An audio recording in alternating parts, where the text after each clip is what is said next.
She is clearly the supreme mother of 10,000 dragons, ruling over countless dragonkin subjects. Yet she insists on disguising herself as a delicate girl, chased by bandits who might be violated at any moment, all just to lure this absurdly pure demon king into stepping in as a hero to save the damsel in distress. But no matter how she cries with Pear Blossom in the rain tears, Deus still doesn't move a muscle, because he knows very well that once he's coaxed and tricked into that cave, his only outcome will be getting ruthlessly ravaged by her. Originally, he was the 666th Demon King on this continent, and as everyone knows, Demon Kings ultimately fall at the hands of heroes. So he simply slapped his own forehead and decided to quit. He would, 20 years before the birth of the hero, seize the strongest human empire in advance, not as its demon king, but as its king. With such grand ambitions, Deus came down to the human world, only to be mistaken for a bumpkin by the patrolling soldiers. Just as he was still wondering whether these people were talking about him, a cold spear was already pointed at his chest. Deus smiled faintly, thought for a moment, and calmly introduced himself. "My name is Deus." The moment his voice fell, a burly knight stepped out and shouted angrily, "Insolent brat, how dare you use the name of an ancient god? This is the capital of the Kingdom of Verde."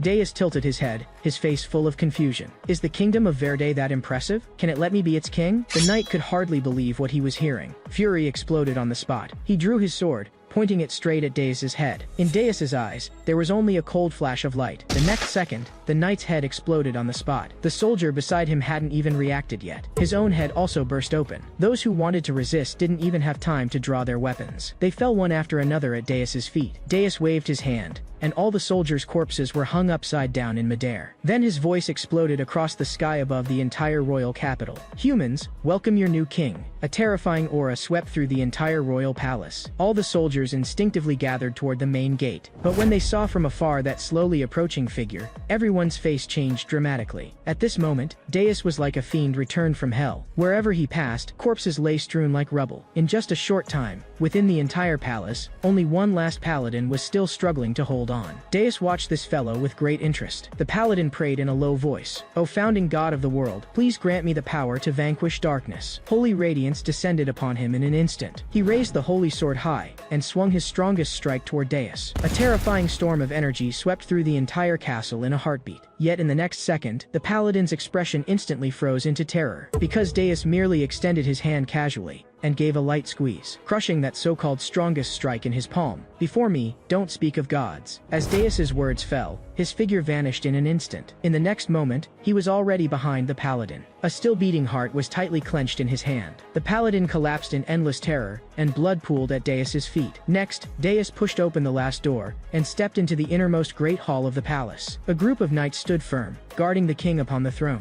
The king sat upright on the throne, his face dark. "Who exactly are you?" Deus lifted his eyes to look at him. "You're the master of this kingdom? Then let's have a proper talk." Before he could finish, a soldier, not knowing what was good for him, actually cut him off. "His Majesty's name isn't something you can address directly." Deus merely flicked his finger lightly. That group of small fry died on the spot, every last one of them. The knights present were so terrified their legs went weak. Deus leapt forward, a pair of black wings unfurling behind him. In an instant, he landed before the king. "Now, can we have a proper talk?" The king finally panicked. "What do you want? I can give you anything." Deus's tone was flat. "Hand this kingdom over to me." The king screamed hysterically. "Anything but that." Deus dug at his ear, looking utterly bored. "Since you won't, then I'll just kill you. After I marry your family, this kingdom will end up mine anyway." As soon as he said that, the king's whole face twisted. "I know what you're after. You want my daughter?" "Absolutely not. She's the pride of the continent of Horsey, the flower of the royal family." Deus froze for a moment, utterly baffled. "You have a daughter? I'm not interested in your daughter. What I want is the royal house." Hearing this, the king grew even angrier. "Why do you want something that doesn't belong to you?" His eyes went cold. "And does all this belong to you?" The king's face flushed red. "Of course the kingdom belongs to the royal family." Deus cut him off mercilessly. "Didn't you also snatch it from someone else? You've sat here enjoying the good life for decades. Now, this seat is mine." The king roared. "If you do this, the Holy See will never let you go." Deus laughed wildly. "The Holy See? What the hell does that have to do with me?"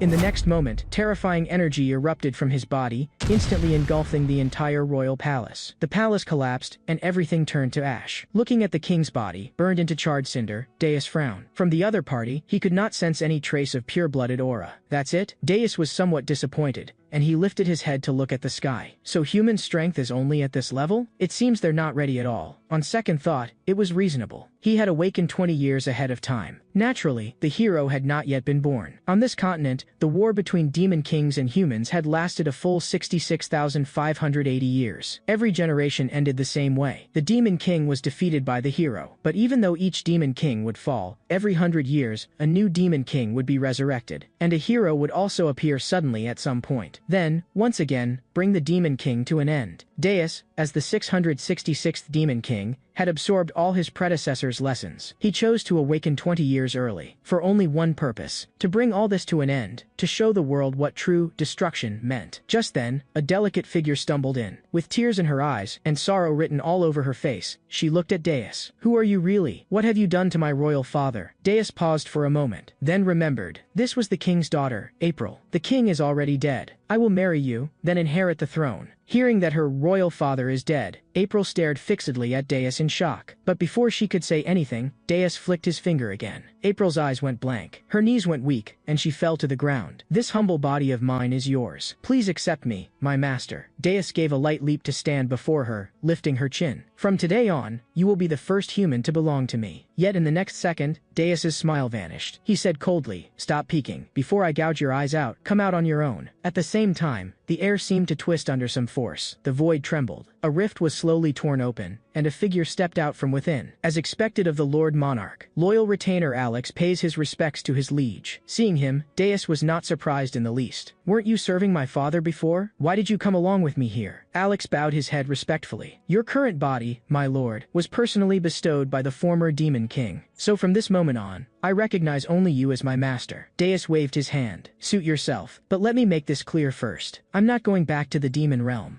Unexpectedly, Alex merely smiled slightly and agreed without hesitation. He even casually sent Deus off to handle his own business. Just as Deus was wondering why this old thing was being so easy to talk to today, Alex lifted his chin and pointed to the human princess at the side. "My lord, weren't you planning to plant your seed in this woman?" Halfway through his sentence, he suddenly changed tack. "These past 80 years, I painstakingly raised you. It's true that while teaching you I often beat you half to death. But before you entered the Egg of Awakening, I was the only demon who truly loved you. Who would have thought that the toddler stumbling around not long ago is now already interested in women?" Seeing Alex's over-the-top sentimental expression, Deus practically wanted to swallow him whole on the spot. He spoke again, this time solemnly. "I'm not going to be a demon king anymore. I want to be an ordinary human." Unexpectedly, Alex actually smiled. "Of course, whatever my lord wishes to do, just go and do it." This only made Deus even more wary. The better this guy's attitude, the more wrong it felt. Alex had no choice but to change his approach. "Then, my lord, did you have any special reason for attacking this country? Did they violate your territory, or covet the treasures of the demon realm, and incur your wrath?" Deus couldn't care less. "None of that. I just thought being a human king sounds pretty nice." Alex froze for a moment. Then his eyes suddenly lit up. "As expected of our demon king, you came to the human world and immediately seized the greatest kingdom, killed their king, and even planned to marry the human princess. Then disguise yourself as an ordinary person. Even a high-ranking demon like me wouldn't dare dream up such a plan. Such far-reaching strategy. Indeed, you were born to be a demon king." The more he spoke, the more excited he became. "But you can rest easy. Even if you abandon us, I will bring your son back to the demon realm. I will raise him into the new demon king. 20 years from now, he will descend upon the human world in your stead, as the 666th demon king."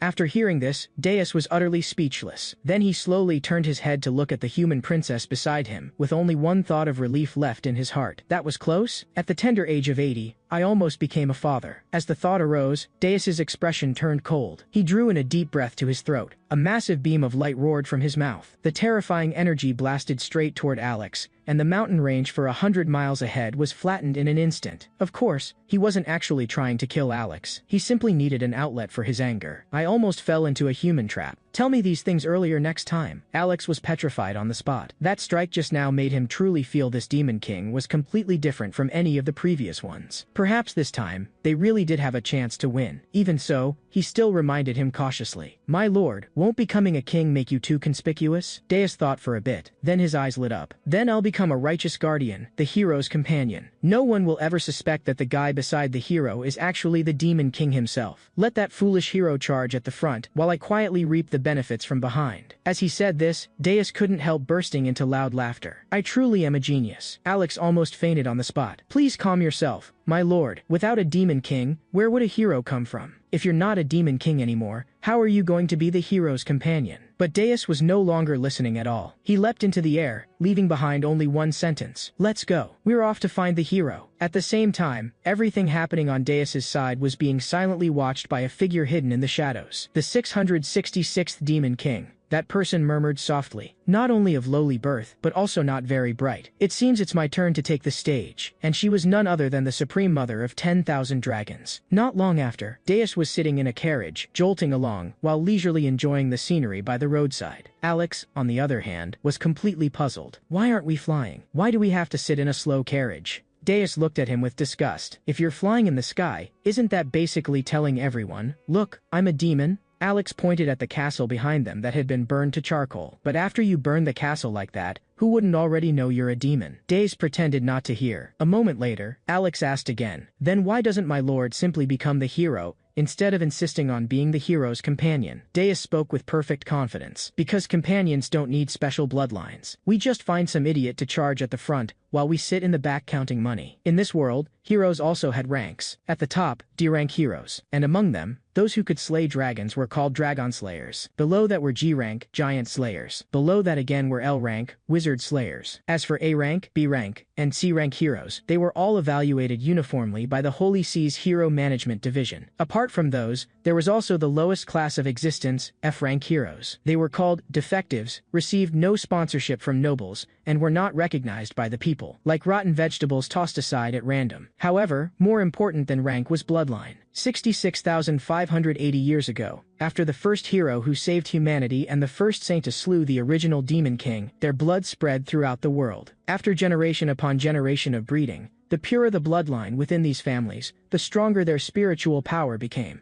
And once every 100 years, the hero with the strongest pure blood would be chosen, to face off against the Demon King of that era. After hearing all this, Deus only felt annoyed. It's because of this stupid cycle that I was locked in that egg for 80 years. Now he just wanted to hide behind the hero, and honestly be a rich man. Right at that moment, a butterfly flew over his head. A breeze blew past, ruffling his hair, and the sunlight fell on his body, warm and comfortable. Everything in the human world seemed especially beautiful at this moment. According to the original script, he was supposed to lie in that egg for another 20 years. Then, the first time he set foot on this land, be killed on the spot by the hero. But now, Deus had escaped in advance. Perhaps that was the wiser choice. Maybe it was time for the Demon King profession to disappear. Half reclining in the carriage, Deus continued to leisurely watch the scenery. Alex was still beside him, tirelessly trying to persuade him to return to the demon realm. Deus was just about to firmly refuse, but before he could finish, a heart-rending cry for help came from the distance. He and Alex exchanged a glance, and followed the sound with their eyes. A seemingly weak and helpless woman was being chased breathlessly by dozens of bandits. Seeing the carriage ahead, the woman shouted as if she had grabbed a lifeline. Please save me. I'm being chased by bandits. Deus didn't even bother to stand up. He remained comfortably seated in the carriage. Alex was incredulous. A beautiful lady is in danger. Shouldn't my lord step in to help? Deus said coolly. Don't you think this is suspicious? Alex froze. What's suspicious about it? Deus patiently explained. This prairie is flat and open. How did dozens of them suddenly appear in our line of sight, without a sound? And also, dozens of grown men chasing one woman, and they somehow can't catch her? As he spoke, he turned his head to look at Alex. Isn't this one of your little schemes? First you get me to play the hero and save the beauty. Then she repays me with her body. And in the end, you kidnap our child back to the demon realm as an heir. Alex hurriedly shook his head, insisting he was absolutely not that devious. Very soon, that woman had already rushed up to the carriage. Pleading tearfully, she said, "The bandits killed all my family, and now they want to violate me. I beg you, please save me." Deus only replied coldly, "I only take on challenging jobs, like dragon hunts. Don't bother me with newbie missions, like dealing with bandits." Just as he finished speaking, he heard the woman mutter under her breath, "Damn, this idiot has so many issues." Deus's eyes lit up, and he immediately pointed at her. "You just cursed, didn't you? I heard that." Just as he was planning to seize on this as an excuse to properly deal with her, a scythe whistled through the air. It slammed into the carriage with a clang. The ones who threw it were exactly that group of bandits. Their leader shouted, "Pretty boy, if you don't want to die, then get lost." Deus's heart lurched. "My precious carriage, you're all dead." In the next instant, purple flames suddenly ignited on the bandit leader's body. The small fry around him rushed up to smother the fire, only to find that no matter what they did, the flames only burned fiercer. Deus's calm voice rang out. "This is Netherfire. It'll keep burning until you die. Anyone else want to try it?" Hearing this, the remaining bandits scattered like frightened beasts. Watching them flee in panic, the woman said speechlessly, Those guys sure can run fast. Then she clung to him again. The bandits occupied our temple. All the priestesses have been enslaved, and the holy relic has gone missing. Please help us. Deus had no interest whatsoever in such a clumsy lie, until her next sentence. The mountain temple is dedicated to the god of all dragons. If you're willing to help drive the bandits away, we'll give you the sacred golden dragon helm. Deus's eyes finally flickered. Now that sounds interesting. With the woman leading the way, Deus ordered Alex to pull the carriage up the mountain. Alex couldn't help complaining. We could just fly up. Why do we have to climb bit by bit? Deus snapped at him. Idiot. If we fly up, we're basically telling the whole world I'm the Demon King. Alex kept asking. Then why don't you walk yourself? Deus answered righteously. This is the Demon King's dignity. What kind of Demon King walks on his own 2 feet? The woman in front ran up the steep mountain path for half an hour, without showing the slightest fatigue, and she even gradually left them far behind. No matter how you looked at it, it wasn't normal. Deus only chuckled and said, who she is doesn't matter. Whatever she's trying to do, if she dares trick me, I'll peel off her skin and make myself a nice coat. Along the way, Deus also gradually guessed her identity. He casually asked Alex, do dragons worship gods? They don't. The so-called dragon god is just a title for the strongest among dragons, like the Demon King in the demon realm. After hearing this, Deus had his answer. He began silently calculating his odds, should a fight break out. Only when Alex collapsed to the ground in exhaustion did the two of them finally reach the mountaintop. But there wasn't even a trace of a bandit at the summit. There was only a solitary temple. Deus pushed open the doors and went in with Alex. Where are the bandits? Where's the golden dragon helm? Hand it over while I'm still in a good mood, he said as he walked, calling out. Sensing something wrong, Alex warned him in a low voice. My lord, don't go any farther. But it was already too late. With a bang, the door slammed shut on their own, and a heavy sense of oppression rushed in at once. That frail woman from before appeared in the hall. She was no longer weak at all. Instead, she watched them with obvious amusement. Deus still didn't seem fazed. He even smiled as he asked, so, you're the bandit who occupied this temple? Then where's my helmet? The woman sneered. You still can't see your situation clearly? In the presence of the mother of 10,000 dragons, the one and only supreme god of the dragon race, the golden dragon, you dare not kneel. At those words, Alex's expression changed. If this woman was truly the dragon god, then this place was her domain. Deus muttered under his breath, mother of 10,000 dragons. The only god of dragons, huh? The woman was evidently very pleased with their reaction. If you're afraid, kneel and beg for mercy now, and I might spare you, but on one condition. Before she could finish, she realized Deus was actually chatting about something else with Alex. Mother of 10,000 dragons, the only god of dragons, that's a pretty domineering title. I should get something similar, like the one who watches over all the world's darkness, ruler of the men in the shadows, king of demons. What do you think? Alex pondered. Sounds like a slightly perverted self-introduction. The woman was so furious she could practically curl her toes into the floor. These two bastards actually dare ignore me. In an instant, her figure flickered, and she appeared right in front of Deus. Scorching flames roared to life around them. This is the dragon's domain, the Golden Land. Even if you're the Demon King, you have no chance of victory here. Be sensible, and kneel at my feet at once, Demiurgos the 666th. Other than that, you have no choice. But Deus's next reply made her face turn ice cold in an instant. If you really are a dragon, I could peel off your hide and make a coat out of it. Rage surged through the golden dragon, and she was just about to erupt. Then Deus pressed a finger lightly to her lips, blocking her words. He spoke coldly. Apologize first. You've deceived my feelings. I came to the human world not to cause trouble. I came to quietly blend into the crowd and be the hero's companion. Yet you pretended to be a pitiful girl chased by bandits. You lured us here, and from the start, you speak to us from on high, demanding that we kneel. Just because you're the dragon god, you think you can do whatever you want? At the same time, Alex immediately chimed in. Exactly. Relying on your own strength, and assuming you can stand above everyone,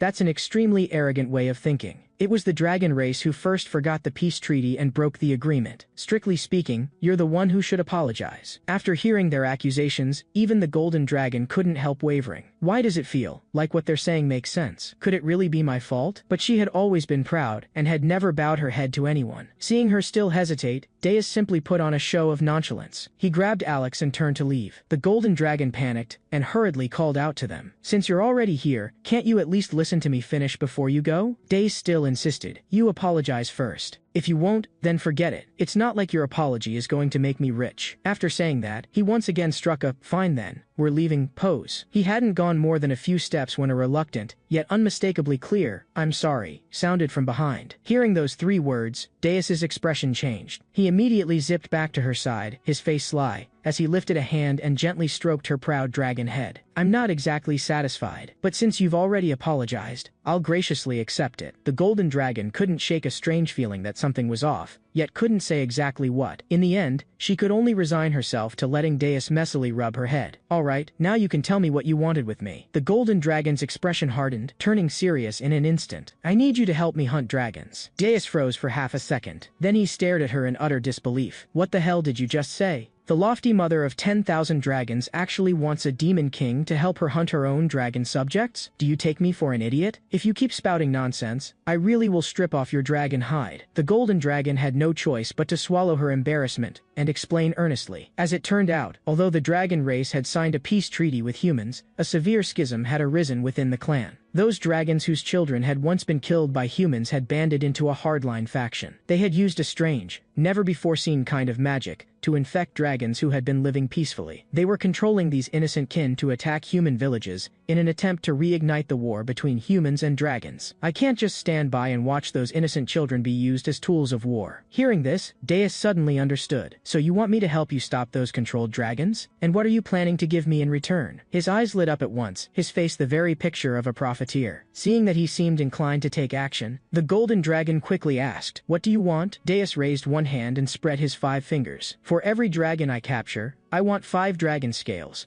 plus a full set of weapons and armor forged with dragon breath." The golden dragon's face changed. "Those are worth 1,000 gold coins a set. What if you trick me?" Deus couldn't be bothered to argue. He flicked his finger, and a demon contract unfolded out of thin air before her. The terms were crystal clear. Deus would be responsible for hunting the troublesome dragons, and in return, the golden dragon must provide the agreed-upon amount of dragon scales and equipment. If either party violated the contract, the golden dragon would instantly become Deus's slave. It was a demon contract that required staking one's soul. Once a name was spoken, the contract would take effect automatically. Seeing this, the golden dragon hesitated for just a moment, but in the end, she firmly recited her name and left her mark on the contract. And in that instant, the corner of Deus's mouth quietly curled into a subtle, meaningful smile. "All right, the deal is done. In the next few days, I'll help you settle this matter." As his words fell, Deus turned and headed for the spatial exit. He had only taken a couple of steps when the golden dragon's voice sounded again from behind. "Demon King, you must take them alive. I don't want to see any more dragon clansmen die." A short while later, Deus strode confidently out of the dragon god's domain, feeling that everything was under his control. Suddenly, as if something occurred to him, his face changed drastically. He spun around, sprinting back at full speed. But when he pushed the doors open again, the inside was already completely empty. Alex was utterly confused. "That's the dragon god's exclusive space. We can't go in." Deus was so furious his whole body bristled, and his roar echoed through the entire valley. "That damned woman. I got tricked again. She still hasn't given me that golden dragon helm she promised." Not long after, they arrived at a small border village, Zorix. A nearby town had been attacked by dragons not long ago, and now the whole village was shrouded in fear, with constant noisy rumors that the dragons had come again. Alex first took Deus to the best inn in the village. The moment they stepped inside, the innkeeper sized them up from head to toe with a look of disdain. Where did this country bumpkin come from, daring to ask for the most luxurious suite on the top floor? Only when Alex casually took out a few treasures, acquired from the royal capital, did the owner's attitude change instantly. Terrified, he hurriedly called the staff over to serve them attentively. Just then, a human boy stumbled inside. From him, Deus keenly sensed an extremely faint fluctuation of bloodline. Though small and skinny, and looking utterly unremarkable, he should be a descendant of some fallen heroic family. A textbook F-rank defective. And this was exactly the material Deus needed most. At that moment, a sudden boom came from outside, and a giant dragon descended upon the village. The boy ignored his own safety and hurriedly shouted for Deus and the others to hide. Deus didn't move at all. Instead, he fixed his gaze on the boy. "Then let me help you become a hero. Accept my proposal, and you'll gain unimaginable wealth and fame. You'll completely shed the label of defective. Refuse, and you'll lose your only chance to change your fate. As an F-rank, you'll never be qualified to truly wield a sword in this life." Under Deus's unquestionable aura, the boy trembled all over, yet he still forced himself to lift his head. "I don't want to live my whole life in mediocrity. Please help me become a hero. I'll give everything, even my soul." Seeing the almost obsessive stubbornness in his eyes,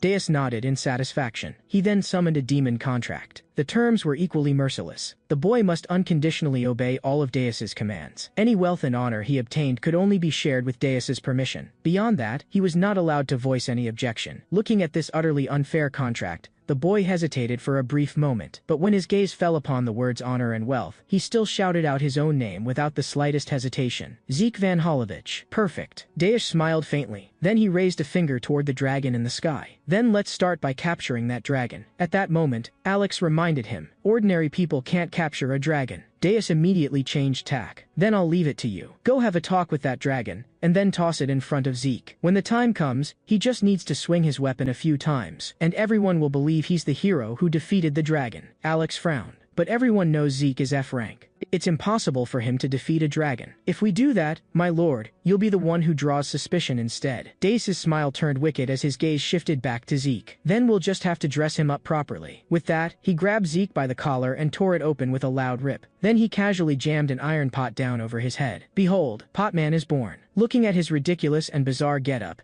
Zeke simply couldn't connect himself with a dragon-slaying hero in any way. Deus fixed him with that same unquestionable tone. Imagine this. You're holding the key to wealth and glory in your hands. Defeat that dragon, and you'll step onto the path of success. For some reason, the moment he heard these words, Zeke felt his blood surge, as though something within him had been completely ignited. Perhaps, this was the awakening of the heroic bloodline. A smirk tugged at Deus's lips. Charge, Pikachu. Zeke, like an obedient little dog, ran toward the dragon with all his might. He trembled as he went. Elsewhere, Alex was already standing at the highest point of the church. He gave his cloak a light flick, and countless crimson arms unfolded behind him. Then he leapt, appearing on the dragon's back in a single bound. With one grab, the arms slipped easily beneath the dragon's scales and seized the dragon's heart in an instant. But in the next second, clumps of disgusting, viscous creatures squirmed out of the dragon's body. So this must be the strange magic the dragon god mentioned. These things have completely taken over the dragon's mind and body. A bit troublesome, but still nothing the Demon King's most capable aide can't handle. Countless arms quickly wrapped around the dragon's entire body, binding it tightly in midair, and then one hand reached straight for the dragon's heart. The dragon instantly lost all ability to move, its massive body plummeting straight toward the ground. Those viscous creatures, having lost their host, surged madly back along the arms. They desperately tried to burrow into Alex's head, to seize control of his body. Alex raised a hand to grapple with the monsters, but the dragon's body was getting closer and closer to the ground. He chanted a spell under his breath, turning the arms into countless blades that sliced all the tendrils to pieces. Then he reached back and yanked hard at the mass clinging to his own head. Yet no matter how hard he pulled, the disgusting parasite clung to him, as if it had grown from his flesh and refused to come off. Meanwhile, Zeke had already taken his stance, and as the dragon's shadow slowly fell over him, he suddenly remembered how, when he was young, his father had once told him, "No matter what others say, you are a Holovich, the descendant of sacred heroes. One day, you will be the hero who vanquishes the Demon King." He unleashed the strongest strike he could possibly master at the dragon. At the same time, a cold light flashed in Deus's eyes as he made his move in secret. He controlled the dragon's fall, so that the sword would land perfectly on its vital point. Alex, in the final instant, also forcibly tore the parasite from his body. The dragon's body slammed into the ground, sending countless shards of ice and rubble shooting into the sky. The villagers stared in a daze for a few seconds. Then they erupted in deafening cheers. The hero has defeated the dragon. It's a hero sent by the gods to save us. Zeke was almost intoxicated by the wave of praise. From the side, Deus quietly reminded him, "What are you spacing out for? Get going." Zeke hurriedly scampered out of the crowd. Alex stood atop the ruined church's cross, as strange black runes slowly surfaced over half his face. "Looks like they're back again." Early the next morning, after a full night's rest, Deus's hollowed-out body finally regained a bit of strength. At that moment, a hand suddenly appeared before his eyes, holding a cup of coffee. It was Alex. "Master, this is a human custom. 1 cup of black coffee in the morning, and you'll be full of energy for the whole day." Before Deus could even start complaining, rapid footsteps sounded from downstairs. Zeke came running up, his face full of excitement. "Lord Deus, everyone in the village is looking everywhere for that masked hero. They say they want to invite him to be the village's protector." Hearing this, Deus merely gave a faint smile. "Excellent. Everything in my plan is following the script." As time passed, everyone began working to rebuild the village. Zeke was the same. He took on all the dirty and tiring jobs alone, working until he was drenched in sweat. Deus simply watched quietly, commenting inwardly. This guy really is an honest one. But that was fine. An honest fellow was all the more suitable to be pushed into the hero's role. Now that the hero was in place, it was time to start from this tiny village, even though this place was small, remote, and utterly insignificant. Let's go, Alex. Alex was baffled. Go where? Obviously, to sell dragon hide. That stuff fetches top prices. Don't forget, my goal is the top 2% of the human world. Alex replied flatly. After that wyvern was dealt with,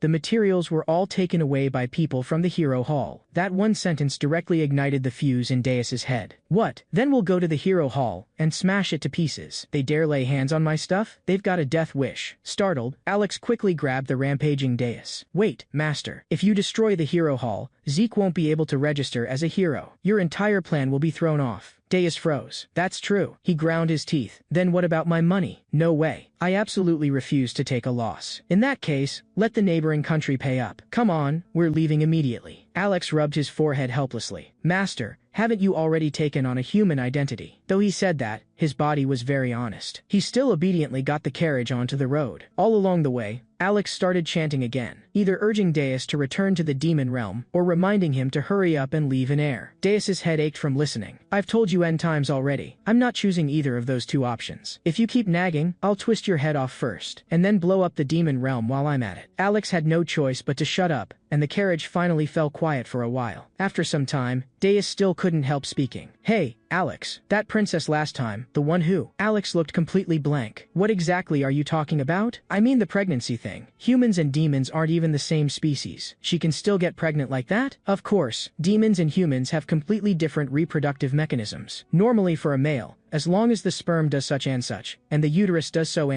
then it can. Seeing the topic drift further and further away, Deus immediately cut him off. Stop. Get to the point. Alex had to compress it into a brief summary. My lord, the demonic sperm in your body can automatically be transferred into the other person. The probability of direct fertilization is 99.999%. If it's a deep kiss, the chance is 50%. Even with just a simple kiss, there's still a 25% chance. Deus turned to stone on the spot. What? You can get pregnant from kissing? Yes. Sometimes, just holding hands is enough. Deus froze where he sat and shuddered. This body is way too terrifying. It's practically designed specifically for making babies. There's no doubt this was those decrepit old men's idea. Alex changed the subject and asked what Deus planned to do next. Deus immediately put on the look of someone who had everything planned out. I'm going to become an arms dealer. Alex exploded at once. You abandoned us and ran off to the human world just to sell a few weapons? You idiot who has no idea how to do business. Humans are using dragons as weapons material, and you don't feel anything about that? As long as we capture live dragons, we can get an endless supply of dragon scales and gear. When the war 100 years from now comes, we'll make a guaranteed profit with no losses. Alex was so infuriated by this grand ambition that he nearly fainted. If there were no Demon King, there wouldn't be that war in the first place. Deus, however, looked completely confident.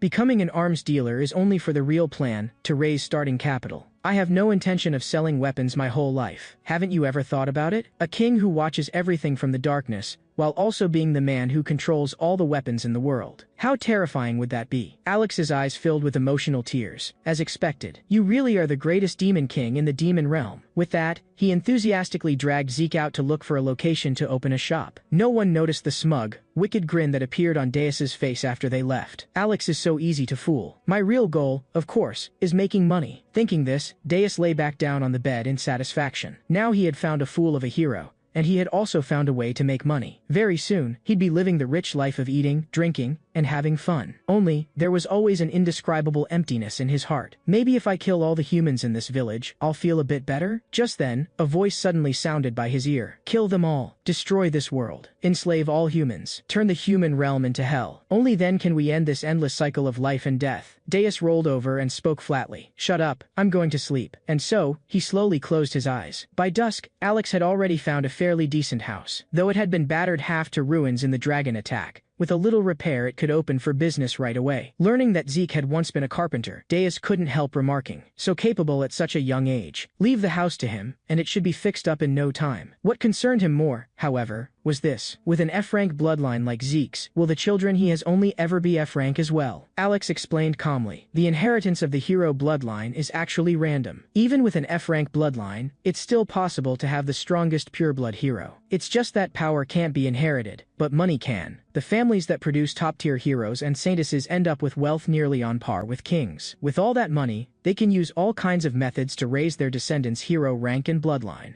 So even if an F-rank family occasionally produces a high-ranked descendant, it's still very hard for them to truly climb the social ladder. After this realistic explanation, Deus felt his blood boil. If money alone can decide a hero's rank, then what does that make us demons who got beaten to our knees by fake heroes? As expected, no matter which world it is, money is what really matters. By the way, where's our hero? Elsewhere, Zeke had already set up a small noodle stall by the roadside. Although the village had been severely damaged, his ramen stand was doing exceptionally well. When he saw Deus arrive, Zeke immediately served him a big bowl of hot noodles. Seeing this kind of food for the first time, Deus started drooling despite himself. He polished off the entire bowl in just a few bites. Even Alex was impressed by his cooking. Just then, a snide, nasal complaint cut through the mood. "I told you we shouldn't eat in a place like this. It's disgusting." Zeke hurriedly apologized, quickly explaining that there weren't any flies around. But the man simply flung the noodles, splashing the whole bowl over Zeke. And he sneered, "A useless F-rank piece of trash like you isn't even as good as a fly." That disgusting face immediately put Deus in a foul mood. "Where did this fly come from, buzzing around here?" The man slammed the table and shouted at Deus, "Do you know who my father is? You dare call me a fly? I'll kill you today." Before he could finish, Deus was already too bored to listen. He just lightly raised a hand, a cold light flashing in his eyes. Then he clenched the air hard. In the next second, amid a sickening crackling twist that no one present could fully understand, the man and his female companion's bodies were wrung into something like twisted rope. Their souls were then slowly drawn into Deus's palm. If you don't even know how to respect the hero who's risking his life for you, then you have no right to live in this world. After dealing with the two of them, Deus casually sat back down. He went on eating his noodles, as though nothing had happened. Suddenly, a small slip of paper fluttered into his bowl. There was only one line on it: "Dragon sighted in the city of Leah." Deus's eyes lit up, and he slammed his palm down on the table. "A VIP client has written. Time to make money. We leave at once." After receiving the golden dragon's notice, Deus had immediately rushed to Leah. All along the way, Zeke was so nervous that his legs were shaking. In this lifetime, he had never even seen a goblin before, never mind a dragon, let alone now going off to slay one. Alex glanced at him, his tone calm but very serious. "No matter what you think of yourself, since my lord has decided you're the hero, it's fine to do whatever you like normally. But when we're on an adventure, you're our boss. So, lift your head." Though the words weren't loud, they stirred up quite a storm in Zeke's heart. By the time they reached Leah, the entire city had already been completely overrun by an ice dragon. The king hadn't organized any soldiers to resist. Instead, he only cared about his own pleasure, forcing magicians to burn through their lives just to keep him warm. Deus couldn't be bothered to comment. He only gave Alex a few brief instructions. Then he told Zeke to follow the same script as last time, to defeat the dragon. And with that, he flopped back onto the bed, and went right back to sleep. Alex had always valued Deus's trust in him. He immediately promised that he wouldn't slip up this time. With his prior experience dealing with the parasites, he gently slit open the air itself. He flashed into existence above the dragon, and dove straight down. He reached for the massive slime clinging near the dragon's heart. After a few thunderous booms, the dragon's massive body was once again slammed into the ground. By this time, the half-naked Zeke was almost frozen stiff, but seeing Alex's splendid strike completely reignited his heart. He had to find a position where everyone could clearly see the moment he struck. At that moment, Deus casually tossed him a wooden shield. Then he flicked his finger, coating its surface with a layer of transparent protective film. "Didn't you say this was your father's keepsake? Just in case, try not to die too easily." Then he lay back down again, as if nothing had happened, and went to sleep. Zeke's eyes burned hot. Gripping the wooden shield tightly, he sprinted with all his strength toward the very center of the castle. Meanwhile, the battle between Alex and the dragon had only just reached its true climax. This time, the parasitic creatures were even denser than before. Alex swung the countless arm blades behind him, slicing them apart piece by piece, but he still couldn't completely eradicate them. Sensing Alex's threat, the parasite's eyes glowed with a strange red light. The controlled ice dragon suddenly opened its jaws and spewed out a terrifying beam of energy. Then it took to the sky again. In an instant, half of Alex's body was blasted apart, but that still wasn't enough to kill him. A bizarre giant black hand appeared, floating in the air. It clamped tightly onto the dragon's fangs. On the half of his body that had been blown away, eerie runes lit up again, and 3 twisted arms rapidly grew out. With a powerful kick, the dragon's head was smashed straight into the ground, shaking the entire city. Such a big lump of meat really is a bit troublesome.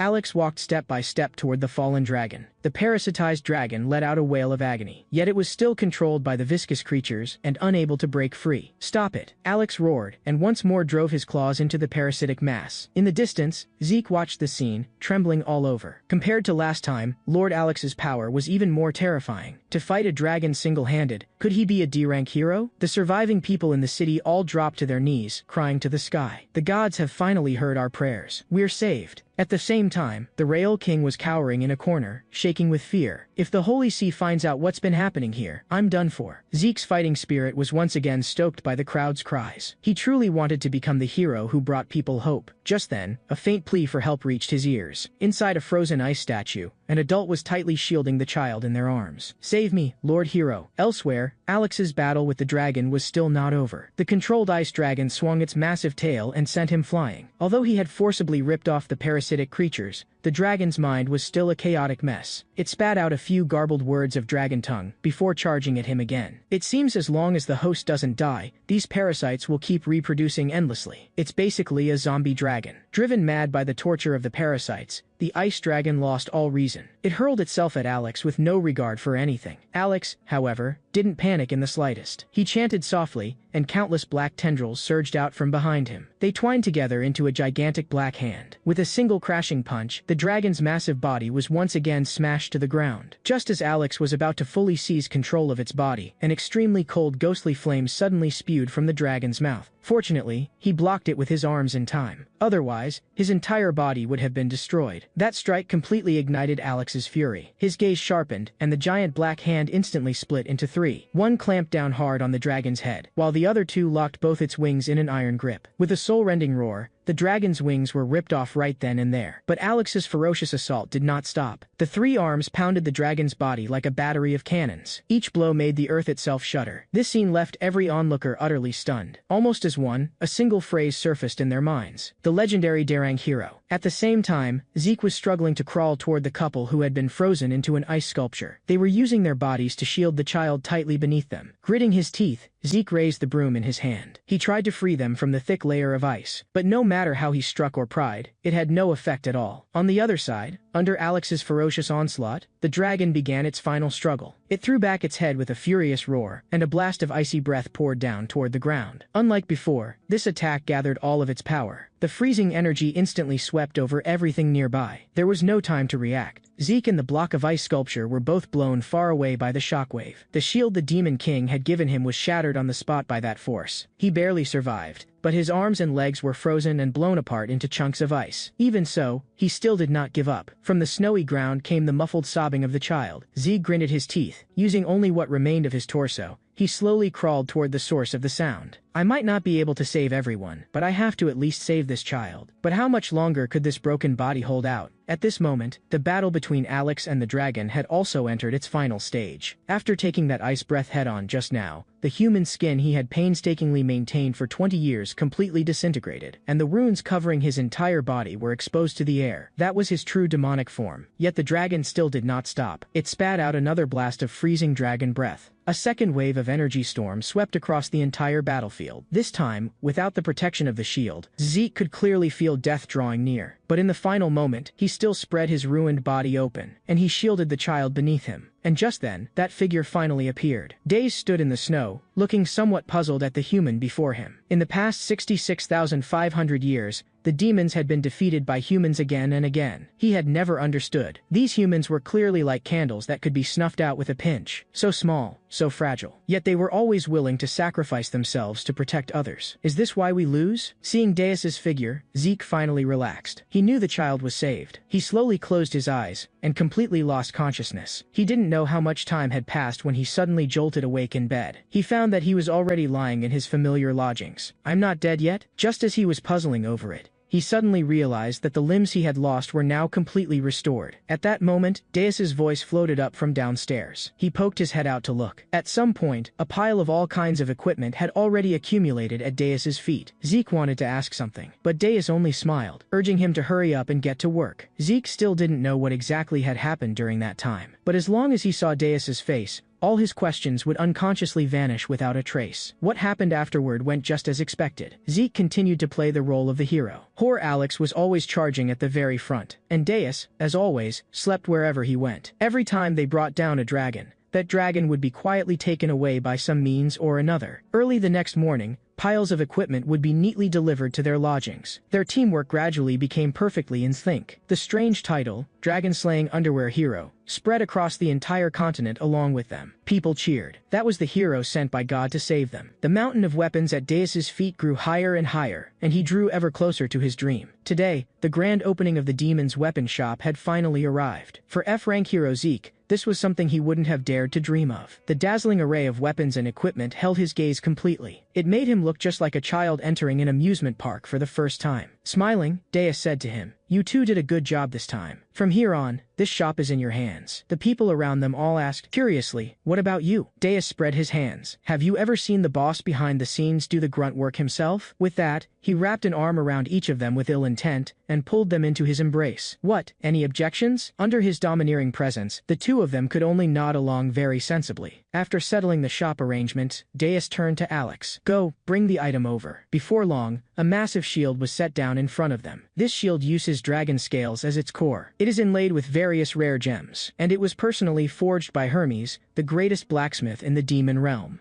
Even if it blocks 3 or 4 Demon King level attacks in a row, it still won't shatter. Hearing this appraisal, Zeke was completely stunned. Yet in the very next second, Deus tossed the shield straight into his arms without the slightest hesitation. The instant Zeke touched the shield, his consciousness seemed to be pulled into another world. A gigantic eyeball opened in the endless darkness, and a deep voice resounded. "My name is Doomsday Knight. From today on, you are my master." A bright light flashed, and Zeke's consciousness was suddenly yanked back to reality. Before he could react, Deus had already raised his hand and hurled a fireball at him. Zeke instinctively lifted the shield to defend. The terrifying impact blasted him clear away, and even the freshly renovated demon weapon shop was blown to rubble along with him. What kind of boss blows his own shop to the ground right after opening? Alex was so enraged by this sight that he was waving and stomping in fury. Deus could only awkwardly explain, "That was an accident." At that moment, Zeke excitedly crawled out from the ruins, his face flushed with exhilaration. "Master, I actually came out without a scratch. This shield would make even a D-rank dragon slayer jealous." Deus only looked at him with disdain.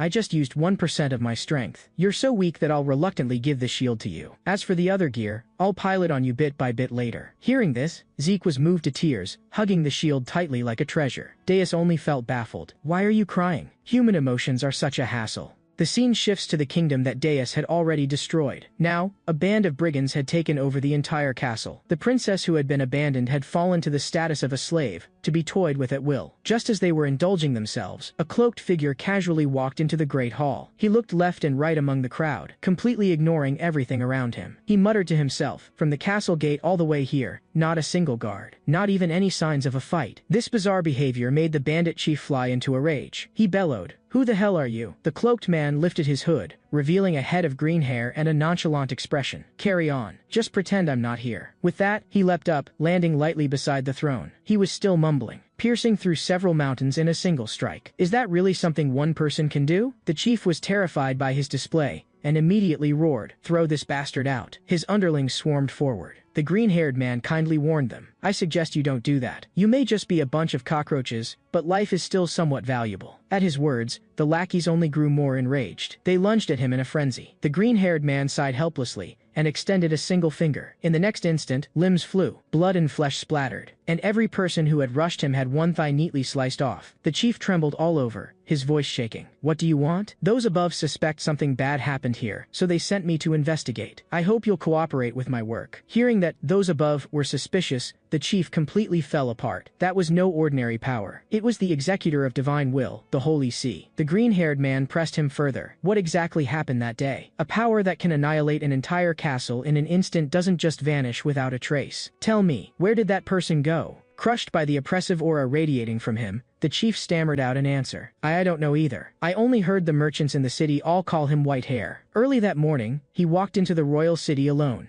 And soon after, a huge explosion occurred. No one knows the details, because everyone who knew the truth has already gone to see God. The green-haired man was silent for a moment. Then he spoke slowly. "Thank you for your cooperation. Good luck." He finished and turned to leave. But unexpectedly, the chief suddenly lost control of his emotions and shouted at his back. "White hair is the true savior. You people don't know anything. The tyranny of this kingdom had long since become unbearable. Every brick of this castle is cemented with the blood and bones of commoners. White hair was the messenger sent by God to reclaim the castle that rightfully belonged to us. He's 10,000 times better than those nobles who do nothing but squeeze the people dry." After listening to this speech, the green-haired man stopped and looked back at him, his eyes icy cold. "Well said. But whether he's actually a messenger sent by God, that's for us of the Holy See to decide." As his words fell, he flicked his finger lightly. The chief's head flew off on the spot. On the other side, after their party had taken down yet another dragon, the more Deus thought about it, the less right it felt. So many dragons being infected by parasites should be a huge matter for the dragon race. As the golden dragon and mother of all dragons, she could easily settle it herself. Why insist on leaving the job to us? Alex thought for a moment. Maybe she wants to act in this world using a human body. Deus still didn't get it. Alex said he wasn't sure either, but he was certain it had to be connected to the dimensional library. Since memories and spoken accounts can easily be tampered with by magic, only what's recorded in the dimensional library cannot be altered. That is the key evidence for judging the gods. The golden dragon cannot personally take action in the human realm, most likely because she fears that her every move will be recorded into the dimensional library. In other words, her existence in this world is a secret. It must never appear in the archives. The two chatted as they slowly made their way back to the carriage. By now, Zeke was already collapsed on the ground from exhaustion, yet he was still carefully wrapping the shield up properly. Daze couldn't understand at all. Alex explained on his behalf. Zeke thinks the shield is very important to him.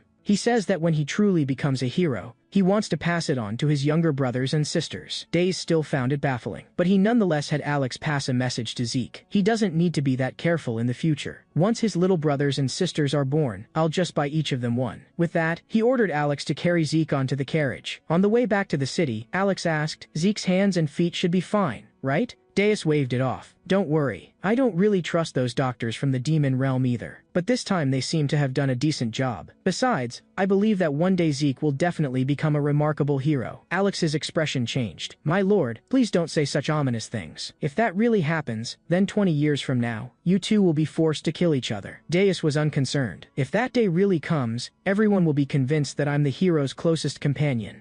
Alex cut off his fantasy. "That's probably impossible. Zeke is not a Zeroth generation hero. According to this world's rules, humans give birth to a new generation roughly every 20-odd years. Counting it out, the 5th generation falls exactly at 100 years. That is, the year the Demon King is born. As someone of the 4th human generation like Zeke, he was destined from the start to be unable to become a true hero." Deus let out a cold laugh. "If that's what the so-called law of the world is, then what a joke it is." At that point, Alex finally asked in earnest for the real reason Deus refused to be the Demon King. Deus turned his head aside. "Not telling you." In truth, even he himself couldn't quite put it into words. Just as Deus was spacing out in thought, an explosion suddenly rang out overhead. A dragon dove toward a human airship. When he saw the emblem painted on the ship, even Alex was shocked. That was the crest of a family that had once nearly produced 100 final heroes. Their bloodline was the purest among all pureblood families. Daze's interest was piqued. "Since we've run into them, let's go take a look at what trick they're up to." At the crash site of the airship, a group of people were dragging a huge object wrapped in white cloth. The fat man in the lead looked extremely nervous. "Be careful. If it gets damaged, all of you can kiss your heads goodbye." No sooner had he spoken than the same dragon attacked again. The fat man hastily ordered a counterattack. A storm of spells surged toward the dragon, but it dodged them with ease, and retaliated with a blast of dragon breath. Just as it was about to sweep the area in a wide arc, a figure suddenly flashed into view. Using the fat man's head as a stepping stone, he vaulted high into the air, and with a casual slash, the massive dragon collapsed into a pool of blood. This man was the family's knight, Varius. "Clean my sword. Clear the battlefield at once. Don't leave a single trace. If anyone finds out, my father will have your heads." With that, he turned to leave without looking back. Just then, Dace's leisurely voice sounded. "Is this what you're looking for?" He casually tore off the white cloth. "And a gigantic dragon's eye was exposed to the air." Deus frowned. "There's no trace of parasitic organisms on this eye at all."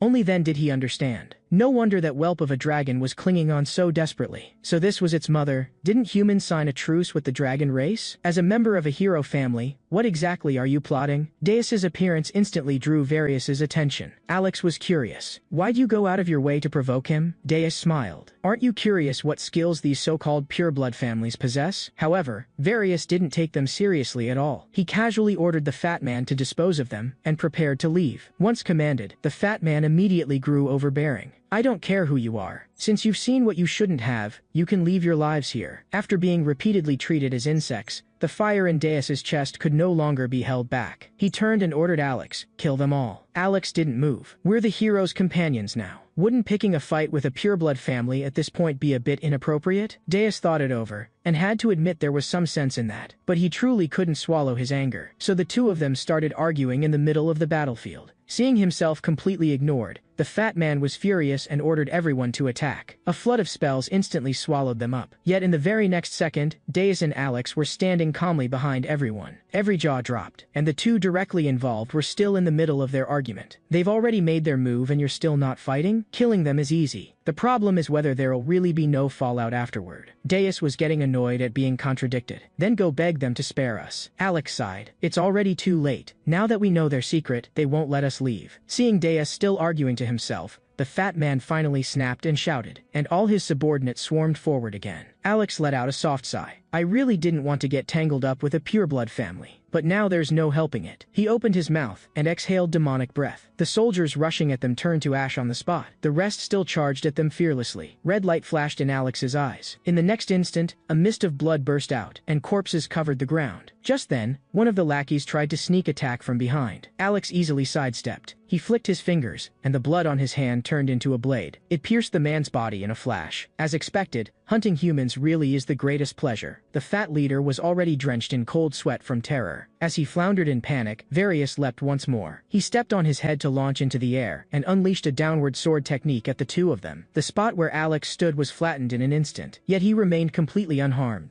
Varius's face darkened. Who are you? With power like this, are you from some pureblood family too? Deus scoffed. Use your brain. Are pureblood families the only powerful beings in this world? Publicly mocked, Varius's killing intent surged. You can't be dragons, can you? Not that it matters. Every witness here has to die. Deus smiled faintly. Kill me? Impossible. Before he could finish, simply seeing the hint of a smile at Deus's lips completely triggered some deeply hidden power within Varius's body. A golden light rose from him, and his strength multiplied several times in an instant. The sight left Deus somewhat confused. He thought the man was putting on some kind of light show. Alex's expression, however, changed slightly. Just as he was about to speak, Varius's figure flickered. He was suddenly right in front of Deus, as if he had teleported. The moment their eyes met, Deus immediately sensed it. The killing intent in the other man seemed etched into his very bones. As the sword came down, the ground for several spans in front of him turned to powder in an instant. But to Deus, this speed was still too slow. Faster. At this rate, I'm going to fall asleep before you hit me. In the heat of the battle, Alex suddenly suggested they retreat. Deus was baffled. We just got to the fun part and you're telling me to pull back? Don't tell me you're afraid of the hero? To be honest, a little. He lifted his arm, which had been cut by sword chi, to show him. Before Deus could retort, Varius leapt again, and a gigantic golden cross shot into the sky, tearing the ground into countless fragments. When the dust settled, Varius's longsword was already pressed against Deus's forehead, yet it couldn't advance even a fraction further. I already told you, you can't hurt me. You can't even cut a single strand of my hair. Gritting his teeth, Varius launched another flurry of fierce attacks. Sword techniques that looked capable of destroying heaven and earth in others' eyes would always fall just that tiny bit short in front of Deus. How tedious. Killing you would be more trouble than it's worth. Forget it. Let's end this. Deus prepared to use his skill, Death Guillotine. He intended to log the man out with a single strike. Unexpectedly, Alex moved and intercepted the fatal blow. He smoothly spun around and used his venom to quickly knock Varius unconscious. Deus frowned. Talk. Why just knock him out instead of killing him cleanly? Alex answered respectfully. Forgive me, my lord. It's not this newly awakened hero that I fear, but the order of the entire world. Deus blinked. If I'm remembering right, chaos, destruction, slaughter, those are supposed to be your specialties, aren't they? Correct. But on a greater scale, those are also part of order. Once others learn that you, my lord, are moving about the world like this, the entire world will plunge into chaos. A disturbance on that level would draw forth endless vermin, and your plans would be forced to a halt. Deus reluctantly accepted this explanation. But there was still something he couldn't figure out. How is trash like this supposed to defeat me 20 years from now? This time Alex didn't answer. He only narrowed his eyes and gave a professional smile. Deus raised an eyebrow. What's with that look? Not answering means there's something you can't talk about yet, and you have to save it for the big reveal 20 years later, right? Alex nodded calmly. Yes. So let's head back for now. The calmer Alex acted, the more curious Deus became. Then what if I insist on killing him today? Will the god who made the rules descend in person? As he spoke, his aura surged sharply. Alex didn't panic at all. He had long since prepared his argument. If that happens, your identity as the hero's companion, and your dream of being rich, will disappear completely. Beyond that, you'll become the common enemy of every hero in the world. Forget giving up the Demon King's post. At that point, you'd probably become the most diligent and overworked Demon King in history. Deus's heart tightened, and he could only give up, helplessly. He prepared to pass through the portal and return. Alex said he needed to head back underground first, to recuperate. Deus thought nothing of it, and returned to the carriage alone to wait for him to rejoin the party. Suddenly, a familiar figure descended from the sky. It was the Golden Dragon, revered as the god of the dragon race. Deus was not surprised. He knew the Golden Dragon had been watching him all along. So, you planning to accuse them? I can testify.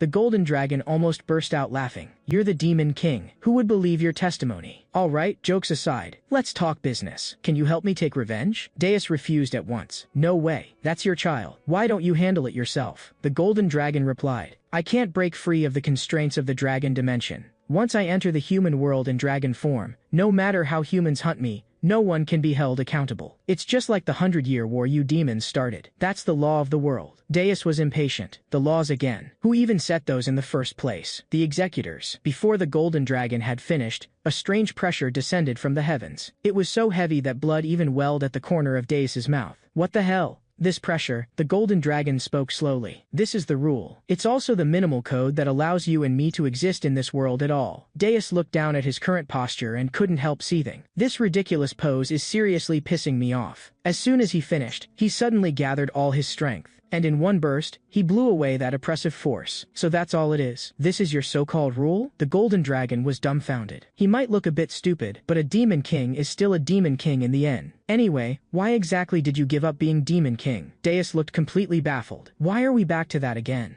It's not for any lofty reason. The reason I'm not being Demon King is. Before he could finish, Alex stepped out of the portal and cut them off. My lord, I've finished recovering. We can set out. The Golden Dragon was speechless. You had to show up right now of all times. Seeing Alex return, Deus couldn't be bothered to explain. Then let's go back. I'm going to take a nap first. Oh, and about that revenge job you mentioned, I want triple the pay. Without giving the Golden Dragon any time to think, Deus lay down on his side as soon as he finished speaking, and he went straight into sleep mode. Helpless, the Golden Dragon sighed. But in order to resolve the problem quickly, she eventually nodded and agreed. A few days later, to investigate the dragon incident, the three of them arrived at the Holostworsha family. You really don't know the difference until you compare. Looking at the whole stretch of glittering, luxurious buildings, Deus couldn't help sighing. Same hero families, and yet the gap is this huge? Whatever, doesn't matter. We're here on a job today. With that, he was about to swagger straight through the main gate. Alex hurriedly stopped him. We should at least disguise ourselves a little, right? Deus considered it. There did seem to be some sense in that. In the next second, he roughly stripped off Alex's clothes and put them on himself. Alex was then forced to wear Deus's outfit. He even had his hair tied into twin ponytails. Done. Disguise complete. Let's go. A few minutes later, they appeared in a reception room so lavish it was almost absurd. The air reeked of money. Hanging on the wall was a portrait of the 52nd final hero, Holostworsha 7. He looks impressive enough, but who knows how strong he actually was. Just then, the reception room door swung open, and a man walked in. The current head of House Holostworsha, Solus, a D-rank hero, already retired. Seeing him, Zeke quickly stood to greet him. Deus and Alex felt nothing at all inside, and couldn't even be bothered to move. What business do you have with the Holostworsha family? Deus answered blandly. Nothing much. We just heard some strange rumors, and came to confirm them. Sensing ill intent, Solus's expression immediately went cold. And what rumors would those be? I heard that this place has been collecting certain high-grade materials. We're looking for a few things. Upon realizing they were customers,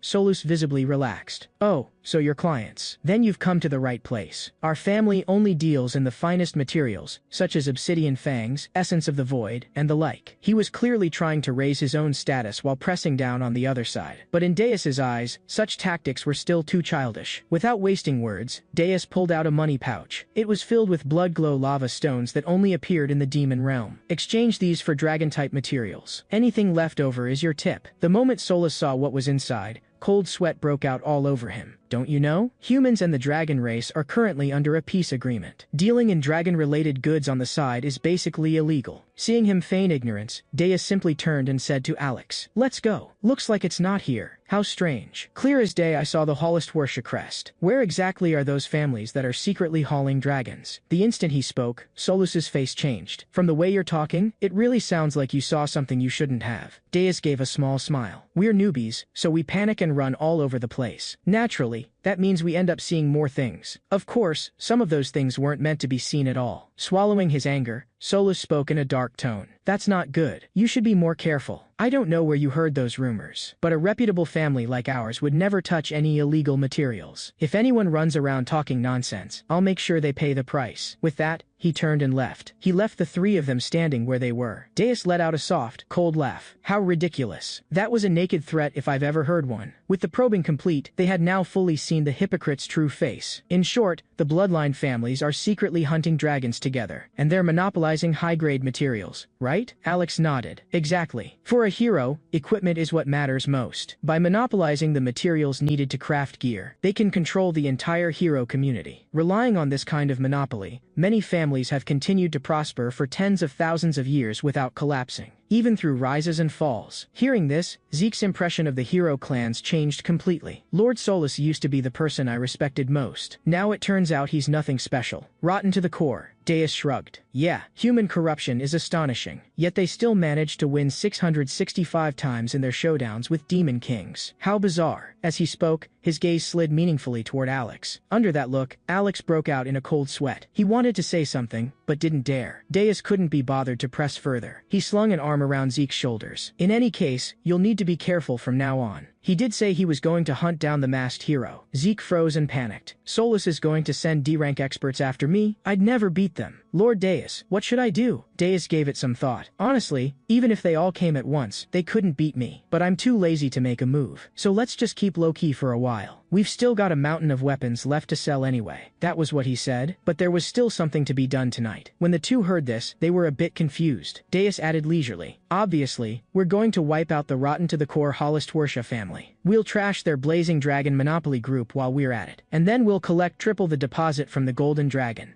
At dusk, Deus strolled openly through the Holostwarsha family's territory, with Zeke at his side. Their only goal was to find the wyverns the family was keeping imprisoned. With wyverns being so large, the only place suitable for hiding them was that apparently tranquil, yet in truth deeply disturbed, lake. Before they went down, Alex cast an air spell above their heads. He gave each of them an oxygen-filled bubble. Deus was the first to leap into the water. Zeke hesitated on the shore for 3 seconds. Then he finally steeled himself and jumped in after him. The icy lake water wrapped around his body, and a deep-seated fear surged up from his heart. Zeke instinctively held his breath. Only when he couldn't take it anymore, and gasped, did he realize he could really breathe inside the bubble. He didn't have time to marvel at the magic, though, because the sight before him completely reshaped his understanding of the world. Countless dragons lay quietly at the bottom, bound by chains. Some had been sealed so tightly they couldn't even breathe dragon fire. Only rage and despair remained in their eyes. They opened their jaws in silent roars. The lakebed felt like a soundless hell. Zeke was so terrified he hardly dared move. Alex opened the records in his hand. They detailed exactly how the nobles process dragon scales. In short, pluck off fresh scales, paste a healing talisman on the wound, wait for the scales to regrow, then pluck again, over and over. After reading it, Deus only spat out coldly, what a filthy dragon scale project. Alex added, the records show the dragon that has been here the longest has had its scales harvested this way for 230 years straight. Hearing that, Zeke's respect for the nobles was once again updated into outright disgust. Alex then extended his claws and carefully pulled out a single dragon scale, to use as evidence for the golden dragon. In theory, the mission was complete at this point. Alex prepared to lead everyone out, but he found Deus still staring at one of the dragons, without moving. A flicker of irritation passed through Deus's eyes. Just looking at it annoys me. As the words fell, he raised a leg and kicked. The terrifying force instantly tore through the lake, and the heavy chains snapped in unison. Alex and Zeke were stunned on the spot. Before they could collect themselves, the chains around all the surrounding dragons snapped as well. Freed, the dragons roared as they burst from the lake. They unleashed deafening shouts at the Holostwarsha estate. The people on the ground hadn't even managed to blow the alarm horn before dragon breath came pouring down. That night, the Holliswarsha family suffered the most devastating disaster in its history, and the three culprits simply watched quietly from the side. Solus and his son finally sensed something was wrong. Drawing their swords, they rushed out. They immediately unleashed the family's secret art. Stewarsha tree crushed the trunk. The momentum was awe-inspiring, but before the blow could land, the oldest, most resentful dragon snapped them up in one bite. Solus and his son were killed on the spot. Deus glanced at his own hands and said very seriously to Alex, "I didn't touch anything this time." Alex, just as seriously, nodded in agreement. With business taken care of, they strolled unhurriedly over the ruins. They left behind what had once been an opulent courtyard. Early the next morning, Zeke was woken by the glaring sunlight. Then he remembered that today was opening day. He hurriedly ran to the entrance to open the door. The moment he pushed the doors open, there was already a sea of people outside. Everyone was busy shouting at others not to cut in line. They didn't even notice the doors had opened. When someone finally turned around and noticed, the commotion vanished in an instant, and everyone surged into the shop like a tidal wave. They swarmed in to frantically pick out their favorite weapons. Business inside exploded in a flash. As the crowd grew, the handsome Alex was dragged in to help introduce the merchandise. Deus simply stood to the side watching it all. He only felt that making money was nothing special. Pretty boring. He shouted to Zeke, "I'll leave the rest to you. I'm going to rest. Do proper business for me." Zeke answered, and kept his head down working. Deus then lay back down on the bed, fully satisfied. So this is life. Lying flat really is best after all. His thoughts gradually blurred. He seemed to hear someone calling his name, his subconscious faintly responding. When he opened his eyes again, the golden dragon was already sitting in front of him. "Why are you always sleeping? You really are relaxed, aren't you?" Deus sat up, completely ignoring her question. "You watched everything at the Hollistorsha estate yesterday, didn't you? The evidence is on the table. Take it." The golden dragon nodded. "I saw it from beginning to end. That was a clear violation of the peace agreement." Deus raised an eyebrow. "So what? You going to start a war with humanity?" The golden dragon pondered for a long moment, and left only half an answer. Who knows? Since he wouldn't say, Deus couldn't be bothered to pry. He simply lay back down. "None of my business. As long as the money arrives on time, do whatever you want with the rest." Suddenly, Deus's gaze turned cold. "Right, that thing is called a peace agreement? What a joke." The hardliners found out the truth and were furious. But since their god, that is, you, never showed up, they decided to handle it themselves. "That about right?" The golden dragon shook her head. "Not exactly. The hardliners using mycelium to attack humans, I feel that in terms of the result, they weren't wrong. But that is not the dragon way. We have our own honor. If we truly have to fight, then even if we stand to the last soldier, it must be an open, upright battle. Using mycelium, such a shadowy method, is contradictory. The mycelium, the fungus itself, is definitely problematic. That dark, curse-like stuff doesn't seem like something dragons could make. Someone is borrowing the anger of those children to play a much bigger game of chess." After hearing this, Deus's temper flared even more. "You know something's wrong, and you still hide in the back pretending not to see. If you just called them all over and punched each of them down one by one, wouldn't that settle it? Why let it get like this?" The golden dragon fell silent, putting on a none of my business attitude. Deus only felt exhausted. "I shouldn't have hatched out of that egg. Forget it. I'm too lazy to meddle. Can't everyone just get along? What's the point of keeping things this tense?" The golden dragon couldn't help laughing. To hear that from a demon king's mouth, "You really are a defective product." That smile made Deus's heart skip. For some reason his face felt a bit hot, and he hurriedly turned over, waving her away. Go.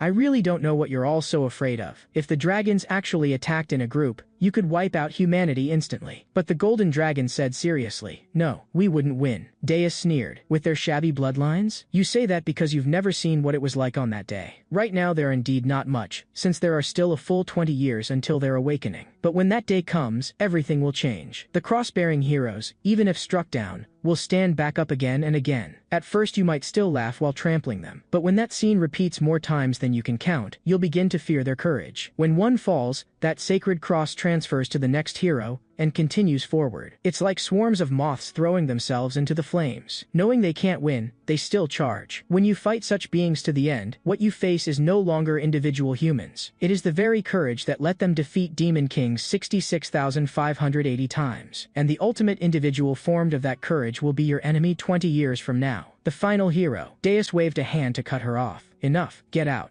I'm going to sleep." The golden dragon smiled helplessly. Before turning to leave, she asked him to help find the mastermind behind the mycelium. Deus sounded irritated. That's high-level intel among the hardliners. Even if I wanted to investigate, I've got no leads at all, the golden dragon said softly. Perhaps you could ask Alex. With that, she left. Deus thought he could finally get a proper sleep, but the door was pushed open again. Alex burst in, flustered. My lord, something terrible has happened. In Deus's mind there was only one thought. Does this never end? Just as he was about to start scolding, Alex held up a small vial. In it was that disgusting mycelium. This is called the hell puppet mushroom. It's the mother strain of the mycelium, and its potency has been enhanced 1,000-fold. As far as I know, this mushroom can only grow in the demon realm. And there is only one person who can control it, one of the 7 dukes, the incarnation of poison and disease, Plague Lord, Duke de Roche. Young master, should we conceal this? Deus almost exploded on the spot. How the hell are we supposed to conceal this? The dragon race is going to go insane. Damn it, so the culprit was one of us demons from start to finish? Where's de Roche? Alex answered nervously. Reporting to you, young master, I've turned the entire demon realm upside down.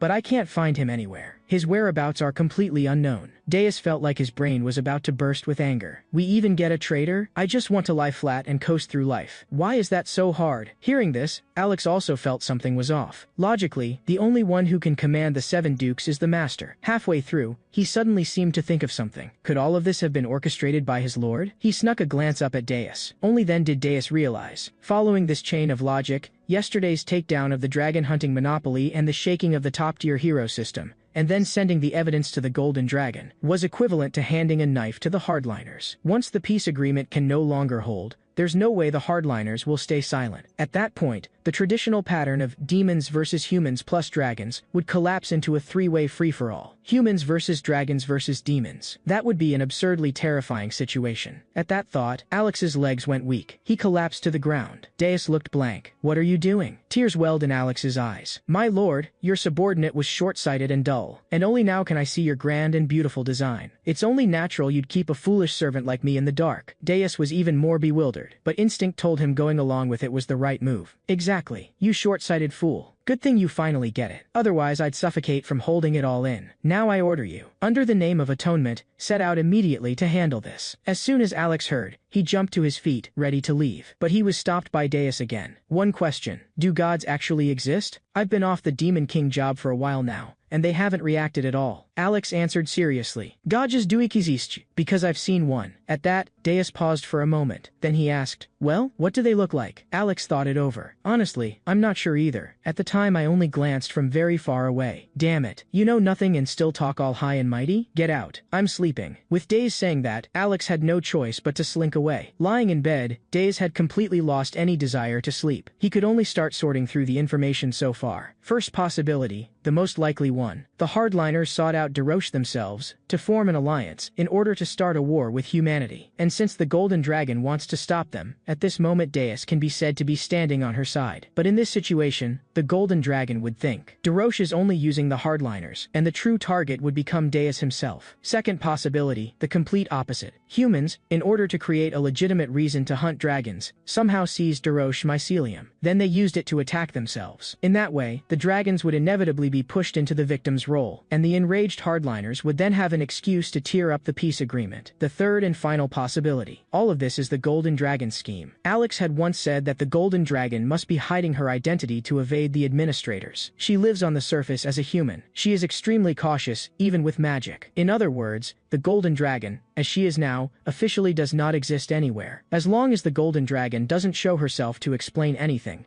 the situation would look like this. The Demon King and a Demon Duke suddenly descend to the surface and attack both humans and dragons at the same time. Using that as justification, the dragon race would likely throw all the blame onto Deus. Then they would form an alliance with humanity once more, and wipe out the demons in one go. Thinking of this, Deus almost couldn't contain his anger. That possibility really did exist. But so what? He could just slaughter them all. Early the next morning, an armored female knight suddenly burst into the shop. She shouted the moment she walked in, "Where's Zeke?" Seeing who it was, Zeke clearly froze for a second. Then he hurried to fawningly introduce her to Deus. The person before them was named Lexia, the pride of Zorix, a hero from the A-rank Holyoke family. Hearing Zeke's explanation, Deus remembered that Alex had indeed mentioned this name before. He gave Lexia a casual once-over. She was nothing special. That level of strength didn't didn't even register to him. Being looked at like that by Deus, Lexia's temper flared on the spot. Fortunately, Zeke rushed to hold her back, and the matter was dropped. From their conversation, Deus learned that Lexia was only dropping by to see Zeke on the way, and she was there to remind him to hurry up and get his bloodline tested. Once she'd said her piece, she turned to leave. At that, Deus paused. Then he immediately questioned Zeke. "What's this about? Didn't you say you were F rank? Isn't that number supposed to come from your bloodline test?" Zeke scratched his head awkwardly and explained. "Because the test is really expensive, but even without it, I can pretty much guess the result." Deus was speechless. "You people even charge for that? Your greed really knows no bounds. Still, even if it costs money, you need to get tested." With that, he told Zeke to close up the shop for now. Then he shouted at the empty air, "Alex." Almost the instant the words left his mouth, Alex appeared out of thin air. It startled them both. After some time, the three of them arrived at the front desk of the Hero Administration Office. Seeing how they were dressed like country bumpkins, the staff practically ignored them. That annoyed Days quite a bit. Even so, they at least managed to get a number slip. A few minutes later, it was finally Zeke's turn. Zeke was visibly nervous, whereas Deus looked completely calm. The examiner casually glanced over Zeke's profile. It could only be described as unsightly, especially when he saw that Zeke was from the Holovich family. The examiner couldn't even be bothered to move. He was ready to just stamp him as F rank and be done with it. Deus immediately called out, "Aren't you supposed to do a bloodline test, an aptitude test, and so on? How can you be this sloppy?" The examiner replied flatly, "I just don't want to waste money. Their family has been F rank for generations. So in the end it all comes down to money, huh?" As soon as Deus said that, he tossed out 5 gold coins. "Do it properly, by the book." The examiner quietly eyed the coins, then turned around to fetch the tools. After a while, a strange device was placed before them. It fused a person's facial features into one, with a huge red gem embedded on the top of its head. It looked downright creepy. The examiner introduced it solemnly. "This is the device for measuring blood purity. Don't be fooled by how it looks. This is the essence of magical science. Using it is simple. Just put your hand on the crystal." Nervous, Zeke slowly placed his hand on the crystal. The moment he touched it, the crystal burst into a dazzling light, startling everyone. After that, the mouth mechanism of the device slowly spat out a slip of paper. On it was clearly written, "Blood purity, 10.85%. That number made the examiner frown, his face full of disbelief. Deus glanced at it mildly. "What, 10.85%? That's way too low. What rank is that, E or F?" Before he'd even finished, the examiner's expression tightened, and he spoke slowly. "The result must be wrong. Probably a machine malfunction. If you want to test again, please pay another 5 gold coins. If you don't, we'll stick with the original F rank." Before he could finish, Deus cut in, voice low. "Didn't the result already come out? Why aren't you assigning a rank? You trying to brush this off? And 5 gold coins isn't pocket change. We paid exactly what you asked, so you need to state clearly whether it's F rank or something else." The examiner hesitated for a long time before finally speaking slowly. "The reason is simple. Mr. Zeke is a 4th-generation hero, correct? In the 5th generation, the last hero's blood purity only just passed 9%. Over 10% has never appeared, and it shouldn't be possible. So this has to be a simple machine malfunction. It happens a lot. So please pay another 5 gold coins. Otherwise, I can only assign F rank on my end." Deus's gaze went cold. "Give me B rank, or at least D rank according to the result." At those words, the examiner panicked. "No, it's a machine malfunction." Deus slammed a hand on the desk. "Is that so? Then test again. But if it's still over 10% this time, you're the one paying the gold coins." The examiner's face went white at once, cold sweat sliding down his forehead. He couldn't afford that bet. 5 gold coins were 3 months of his wages. He had no choice but to lower his stance. "C rank. That's the greatest concession I can make." Deus thought it over and decided that was acceptable. At least it was an F. "Fine. Very good. C rank it is. Stamp it before you change your mind." The examiner barely hesitated. He decisively grabbed the seal beside him and brought it down. "Zeke Van Holovich, this Hero Administration Office hereby confirms you as a C rank hero." Zeke stared blankly at what was happening before his eyes, hardly able to believe it. He had never once imagined that he would truly escape the label of leftover product one day. The unfairness and prejudice he had endured in the past were about to vanish. What awaited him was a brand new future. "I must devote everything I have to my benefactor, Lord Deus. He is surely the angel granted to me by God." A month later, a golden bolt of lightning tore across the sky, Covered in wounds, Deus looked up at the light and couldn't help murmuring, "Is that Zeke?" He turned to look back. A red life form radiating terrifying pressure stood motionless, occasionally letting out a low hum. It was one of the 4 divine guardians that brought the old world to ruin. Suzaku. Is he going to replace me, the Demon King, as the one to pass judgment on this world? Time rewinds to the present. Deus, Zeke, and Alex were standing before the task board, staring fixedly at the posted quests. Now that they had officially become heroes, it was time to start taking jobs. Considering Zeke was C rank, they accepted a C-rank quest to repel mermen, and it just so happened they could take the chance to go have some fun in the water. Thus, that afternoon, Deus put on his gear with the look of someone planning to vacation while doing a job. He'd expected a peaceful village, but what met his eyes instead was a sky full of flames. It turned out the villagers had heard mermen feared fire, so they burned their own houses to ward them off. But that information was completely wrong. The mermen weren't afraid of fire at all, and the blaze instead blocked off the people's retreat. With nowhere left to run, they could be swallowed by the fire at any moment. So, roughly what level are these mermen? Alex answered, "No idea, really. Mainly they're so weak it's hard to calculate precisely. Around C rank or so, I guess.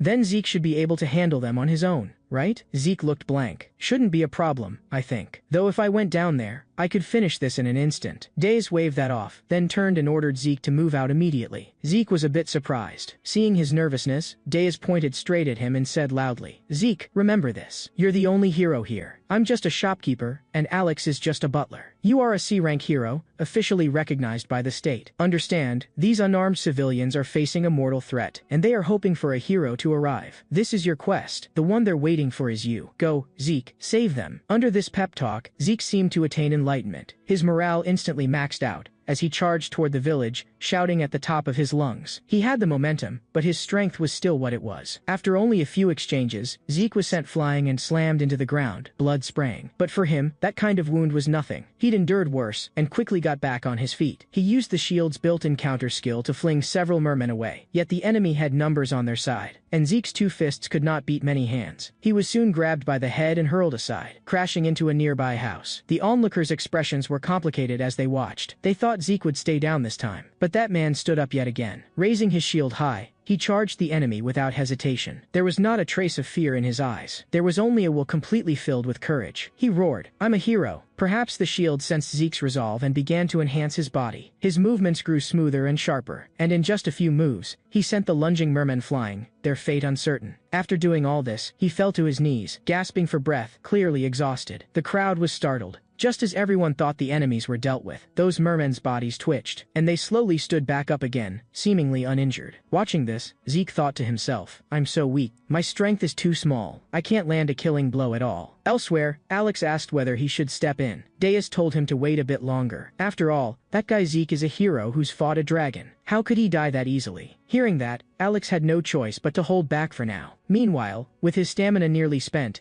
Zeke was being beaten and sent tumbling. Yet he still managed to take down a few more, purely on bodily instinct. But in the face of the large number of mermen, he was ultimately outmatched. And he was soon knocked flat again, followed by the dull thuds of fists and feet raining down on him. If not for the shield's protection, Zeke would likely be dead already. The civilians watching were deeply moved by this unwillingness to stay down. They rushed forward to join the fight. A hero was risking his life for them. How could they simply stand by and watch, even if theirs was only mortal strength? If it could buy the hero a little more time, that would be enough. Sensing the villagers' will, Zeke burst forth in a sudden surge, cutting down all the mermen in front of him. But he had no way to deal with the enemies farther away. In his panic, he instinctively flicked his hand in the merman's direction, and in the next moment, the shield flared with dazzling purple light. It shot out at high speed, neatly lopping off the mermen's heads. The shield that had taken their heads flew back to Zeke's hand like a boomerang. That move made Zeke feel as if he'd discovered a new continent, and he couldn't help but laugh. So the shield can be used like this too, and thus, Zeke's personal show began. He repeatedly launched the shield, sniping every merman with long-range decapitations. Before long, the mermen were completely wiped out. Zeke stared in disbelief at the scene before him. Then he hugged the shield and poured praise on it. "Doom's Regun, you're just too awesome.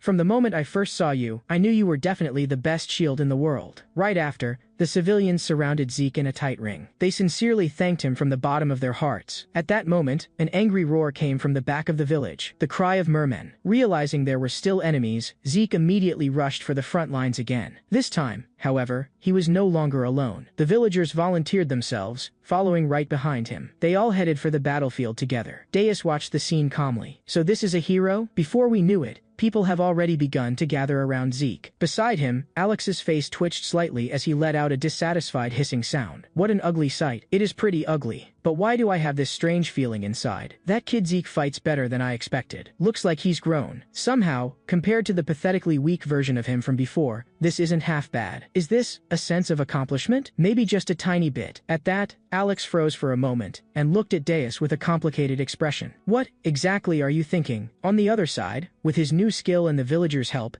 Zeke quickly won a final victory, and he cut down all the mermen. Genuine smiles bloomed on everyone's faces as they offered their sincerest thanks to this hero. As the sun set, the glow of victory spread across the land. It was as if it washed the dust from Zeke's armor. A long while later, Zeke returned to Deus and Alex. Well, from start to finish, you solved the problem using nothing but your own strength. Zeke had many things he wanted to say, but in the end he only uttered 2 words. I'm happy. Hearing that, Deus smiled faintly. So that's what it feels like? I guess you'd call it gratification. Let's go. I'm starving. We'll head back and cook noodles. With that, he turned and left. An hour later, Zeke's hero noodle shop was already packed to the brim. Faced with Zeke's cooking, Deus genuinely couldn't find any fault. He was eating so enthusiastically that oil ran down his mouth. As I thought, you really shouldn't be a hero. Hurry up and quit to do this full time. Zeke scratched his head, a bit embarrassed. Just then, a familiar voice came from behind them. Give me a bowl too. Looking closely, the newcomer turned out to be the Golden Dragon. She came straight over and sat down beside Deus. Then she ordered a bowl of noodles from Zeke. Her showing up at this timing made Deus feel slightly guilty. If she noticed that the mycelium incident was the work of demons, things would get troublesome. The noodles were soon served. After just one bite, the Golden Dragon looked up and said, "Quit being a hero and focus on making noodles. With skills like this, being a hero is a waste." Her opinion coincided perfectly with Deus's. To celebrate Zeke becoming a true hero, the Golden Dragon had prepared a gift as well. She slowly groped through the air. Then she drew out a longsword, named Doom's Ruin, part of the same series as that shield. Zeke was a bit too embarrassed to accept it. He was just about to decline, but Deus snatched it out of his hands. A free weapon. No reason not to take it. The moment the sword touched his hand, a dense, dark aura rushed toward him. The Golden Dragon explained, because it's a sword forged from demon realm materials. That actually made Deus pause for a moment. She went on. Weapons for offense should obviously be demon-made. This sword is made from the black horn of a dark rhino, smelted together with Beholder's tentacles. It has extremely high piercing power, and can break through any shield. With that explanation, Deus could understand. After all, Dragonkind excelled at defense and Demonkind at offense. Common knowledge. But why give his hero a demon-made sword of all things? As expected, no one could guess what kind of scheme a sly woman who'd lived 60,000 years might be plotting in her heart. The Golden Dragon feigned innocence. What scheme? It just happens to be another Doom series weapon. I had no other intentions. Too lazy to argue with her, Deus casually tossed the longsword in his hand to Zeke. Zeke hurriedly put down his cooking tools and reached out to catch it. The instant his hand touched the hilt, his vision swam. And when he opened his eyes again, he was in a world of blazing magma, the air thick with pungent sulfur. He looked around. Is this the inner world of the demon sword? Suddenly, the demon sword Doom's Ruin slowly rose from the lava. My name is Doom's Ruin. The hatred that coils in your heart is nothing more than a tiny fragment of malice added to this noise-filled world. If you accept me, I will protect you, and I will clear away all the enemies who stand before you. As soon as the words fell, another blinding light flashed, forcing Zeke to shut his eyes. When he opened them again, his consciousness had returned to reality, and he was gasping for breath. Deus glanced at his state. Looks like it suits your taste. Want to go try it out? Zeke looked utterly confused. A few minutes later, Deus and the others set out for a new quest location. What annoyed Deus was that the Golden Dragon had come along as well, and she had even taken his designated seat, as if it were the most natural thing in the world. This quest was a bit more interesting than the merman incident. Simply put, all the miners who had recently entered the mine had gone missing. Deus didn't even need to think to know goblins were behind it. After a while, Zeke donned his gear and ran toward the quest site. Meanwhile, the carriage waited in a hidden spot. After several minutes of running, the silhouette of the mine came into view. The place was deserted. Silver armor lay scattered over the ground, along with swords that looked like hero-grade weapons. And here and there, a few stray feathers were scattered on the dirt. Suddenly, a song drifted out from the depths of the forest. Its winding melody tugged at the soul. Mistaking it for the cry for help of hostages captured by goblins, Zeke immediately sped up. He raced toward the source of the sound. Before long, he found where the singing came from. A group of people were standing in a ring. They stared in rapture at the girl in the middle, their eyes filled with adoration. The girl's skin was pale. When she saw Zeke arrive, she even snuck a glance at him. Her song grew ever more enchanting, and Zeke was gradually drawn in. His gaze went vacant, and his body stepped forward against his will. In the next moment, the girl revealed her true form. Feathers covered her body, and she had a long, eerie neck. The golden dragon asked curiously, "This type of monster should count as demon kind, right? Bird-bodied female fiends that seduce humans with their songs. First they lure them, then they toy with them, and finally they eat them." Deus gave it a casual look, and still didn't move. "Let's watch a bit longer." By now, Zeke was completely entranced. He dropped his demon sword and shield on the ground, and walked straight toward the fiend. He murmured, "Lord Deus, everyone, come here. There's something good." The demon sword had finally had enough. It directly propelled its own blade forward. The fiend had no time to react before her head was sliced off. Blood sprayed across Zeke's face. Zeke finally came to his senses. He stared blankly at the scene in front of him. The demon sword was already back in his hand, cursing coldly. "You idiot. If you're going to use me, don't get bewitched by a low-tier demon even weaker than I am. With trash like this, you just cut off their necks." The surrounding fiends immediately erupted into angry shrieks. Their once beautiful song turned into a piercing drone. The demon sword was not to be outdone, and let out a furious roar. Its voice swept across the area, and wherever it passed, the heads of every fiend went flying on the spot, without any chance to react. However, the sound wave also affected Zeke. Fortunately, the shield appeared in time. It blocked the shock of the roar for him. A long while later, the sound fully died away. Zeke looked up at the sky. He saw that the treetops over the whole forest had been cut into a flat plain, as though some power had sliced off a layer. Those who had been bewitched by the fiends gradually returned to normal. They stared in confusion at the scene before them. Then, seeing Zeke in the distance holding his raised sword, they quickly pieced together what had happened, and they swarmed forward to thank the hero. Deus watched the scene, and smiled faintly. He completely missed the golden dragon's near-shocked gaze beside him. "You'd better be careful. About Zeke, I mean. That bloodline of his. You're underestimating the Demon King. I'm not going to lose to Zeke, no matter what." The golden dragon turned her head away. "Anyway, don't show that expression in front of Zeke. It'll just make things harder for both of you." Deus only gave an indifferent smile. The golden dragon had no plans to say more. She just turned away and it's under a huff. "I was only reminding you in passing." A long time later, the golden dragon tilted her head back to look at the sky, and sighed. "If the demon kings before you had all been like this, that war might have ended long ago. I'm really tired of it." Hearing that, Days started clapping. "Then congratulations. There will never be another Demon King. That thing is just outdated trash from a bygone era. Demon Kings will only exist as fairy tale fantasies from now on. Come on, sing and dance with me." The golden dragon looked at the man in front of her, bouncing around like a lunatic, and she felt conflicted. "Mr. Lunatic, talking with you is indeed fun. 20 years from now, you'll die in battle, and I'll live on until the very end of this world. But in this moment right now, I suddenly feel that maybe, in the future, we'll occasionally look back and miss today." As soon as she finished, Deus stepped onto the back of his chair without a care, and shouted, "What are you talking about? I'm not going to die. Even if God snuffs out the last light in this world, I still won't disappear. Remember this. I won't be a demon king, and I won't die. This face will keep showing up, so you'll always be able to see me." At that, the golden dragon showed a rare, relieved smile. "All right, then you better keep your word." Just then, Zeke waved to them from a distance. The golden dragon tapped the air lightly, and a spatial gate unfolded in midair. "Well then, I should get going. Those troublesome children are still waiting for me." Before she left, she casually tossed a scarf to Deus. "Cover up that thing around your neck." Deus was a bit stunned. He was just about to ask something, but the golden dragon had already jumped into the spatial gate. He had no choice but to drop it. By the light of the bright moon, he and Zeke hurried back on the road home. After a long while, the two of them finally made it back to the weapon shop door. Deus and Zeke exchanged a brief farewell. Only then did he push the door open and go inside. He had thought he could finally lie down on the bed and get a good sleep, but in the next instant, a figure suddenly appeared in the room. It was Alex. "Lord Deus, just now, Daroche died. He said I wasn't allowed to reveal the truth, but I couldn't get over the fact that it dragged my lord into this. After saying that, he took poison right in front of me, and he killed himself. Now, only 6 dukes remain in the demon realm. We may argue at the drop of a hat, but for 66.5 centuries,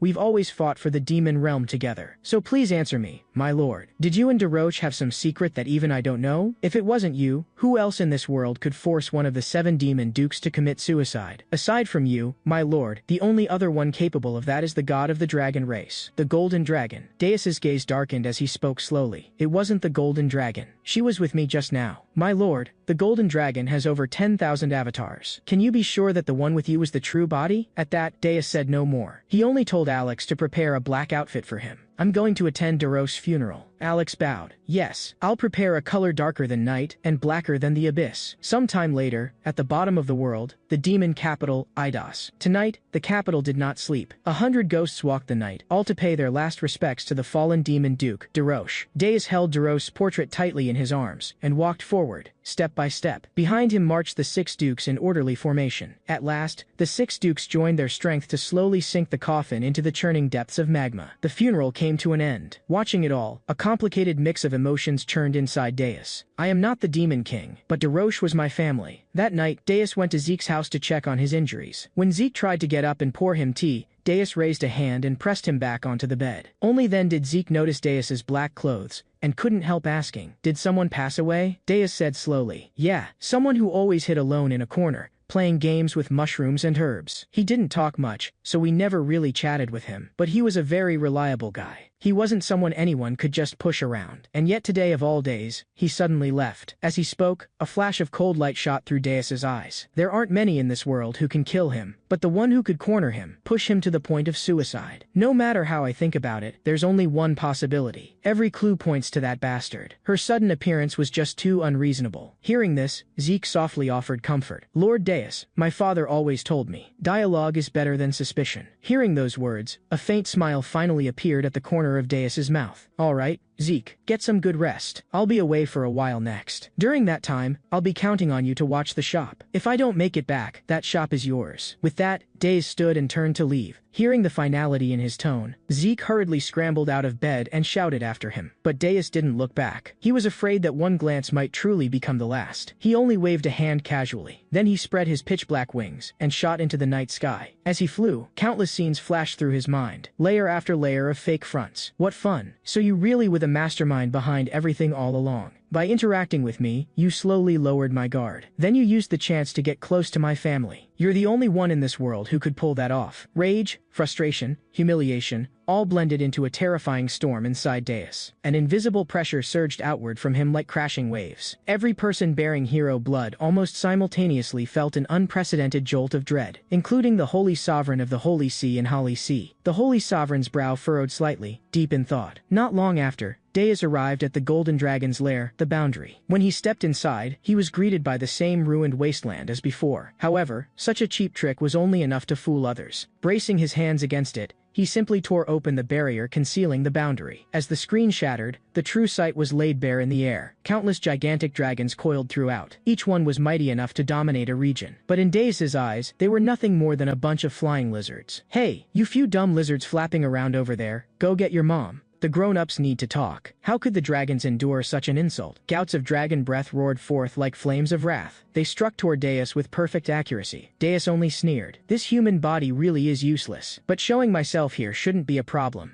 This is a dimension completely separate from the surface. After all, Kumi, I'll show you what real power looks like." In the next instant, a savage, invasive aura erupted out of him like a volcanic explosion. When the light faded, the Demon King's true form appeared before the dragons. In that moment, he hid himself no longer. "Foolish crawlers, kneel and worship me. I am death." The dragons refused to back down, and spewed blazing dragon breath again. This time, though, they didn't so much as scratch his skin. Deus merely snapped his fingers lazily, and the wyvern in front of him was sliced cleanly in two, as if by an invisible blade. A few more snaps followed, and the bodies of even more dragons were chopped into countless pieces. Flesh and blood flew everywhere. The scene was nauseating. Even so, the dragons did not retreat. Instead, they fought ever more fiercely, hoping to crush him with sheer numbers. In response, Deus drew in a long breath. Then he let loose a roar. The sound turned into an invisible laser, sweeping the entire battlefield. It left only mangled limbs and a rain of blood in its wake. "All right, now can you call your mommy out yet?" No matter how he pressed them, the dragons refused to reveal the Golden Dragon's whereabouts. Instead, they jumped out one by one. They declared themselves White Jade Mirror or Green Jade Mirror. They were clearly elder-class figures. Deus sighed. "If talking nicely doesn't work, then we'll use the simplest method." A near-cruel smile spread across his face as he gave his fingers a slight shake. the leading dragon, and several behind it, had their bodies seized by an invisible force. They were instantly chopped into sections. Then he snapped his fingers again, and all the mangled dragon corpses began to fuse in a grotesque way. Blood flowed back, tendons and bones reformed, until they combined into a brand new giant dragon. The fused dragon was not dead. Its heart still beat powerfully. All the dragons were stunned speechless by the sight. Deus only flashed a demonic smile. I've just completed the strongest dragon in the world, so tell me, what does that make me to you? At that, every dragon's heart jolted, and their bodies sounded the alarm to flee. A moment later, they all scattered like stray dogs. Deus raised a hand and pointed forward. All the heads of the fused dragons swiveled in unison toward the same direction, whimpering. In the next second, a blinding light exploded forth, illuminating the entire sky. The golden dragon finally couldn't hold back, and made her move. Threads of true gold wove into a barrier, blocking all attacks. Enough. It ends here.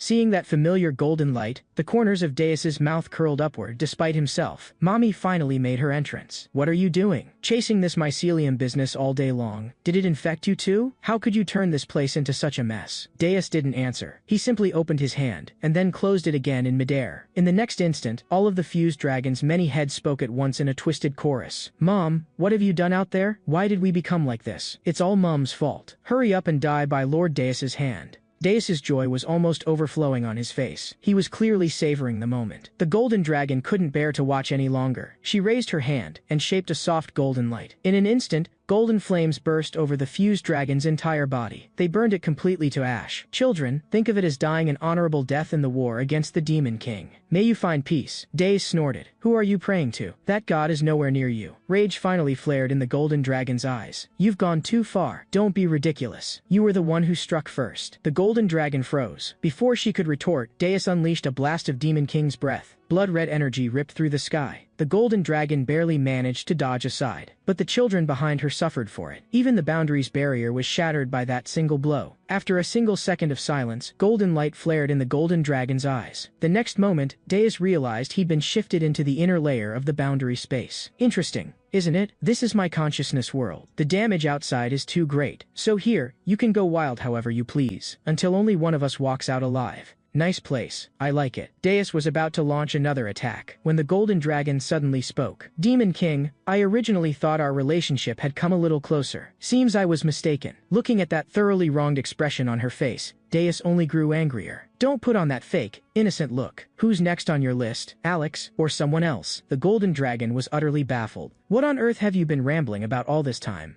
Before she could finish, Deus had already fired off his skill. Dark spirit spiral burst. Black vortices and flames entwined, as if to tear the space itself to pieces. The golden dragon only just managed to dodge, and her true gold cloth shot out in response, only to be sliced apart with a casual stroke of Deus's hand. What Deus had not expected was that even torn, the true gold cloth could still attack. It wrapped tightly around him in layers. This made his brow twitch with obvious displeasure. He suddenly burst forth with power, force-ripping the true gold cloth to shreds. Then he began concentrating all his energy, preparing to unleash a true ultimate move. In an instant, heaven and earth flipped, and darkness completely swallowed the gold. Sensing a threat to her life, the golden dragon held back no more. She released all her true gold cloth, activating her ultimate move at the same time. True Gold Dance. The golden cloth spun into formations, trying to negate the terrifying black storm. Even with the strength of a dragon god, she could barely hold it back, and she could not fully suppress it. Realizing she would lose if this continued, the golden dragon was forced to focus all her power into her fingertips. She intended to pierce Deus's heart in one strike, and end the battle. As expected of the dragon god. You are different. Right now, you must be thinking this one strike will beat me. Unfortunately, you're wrong.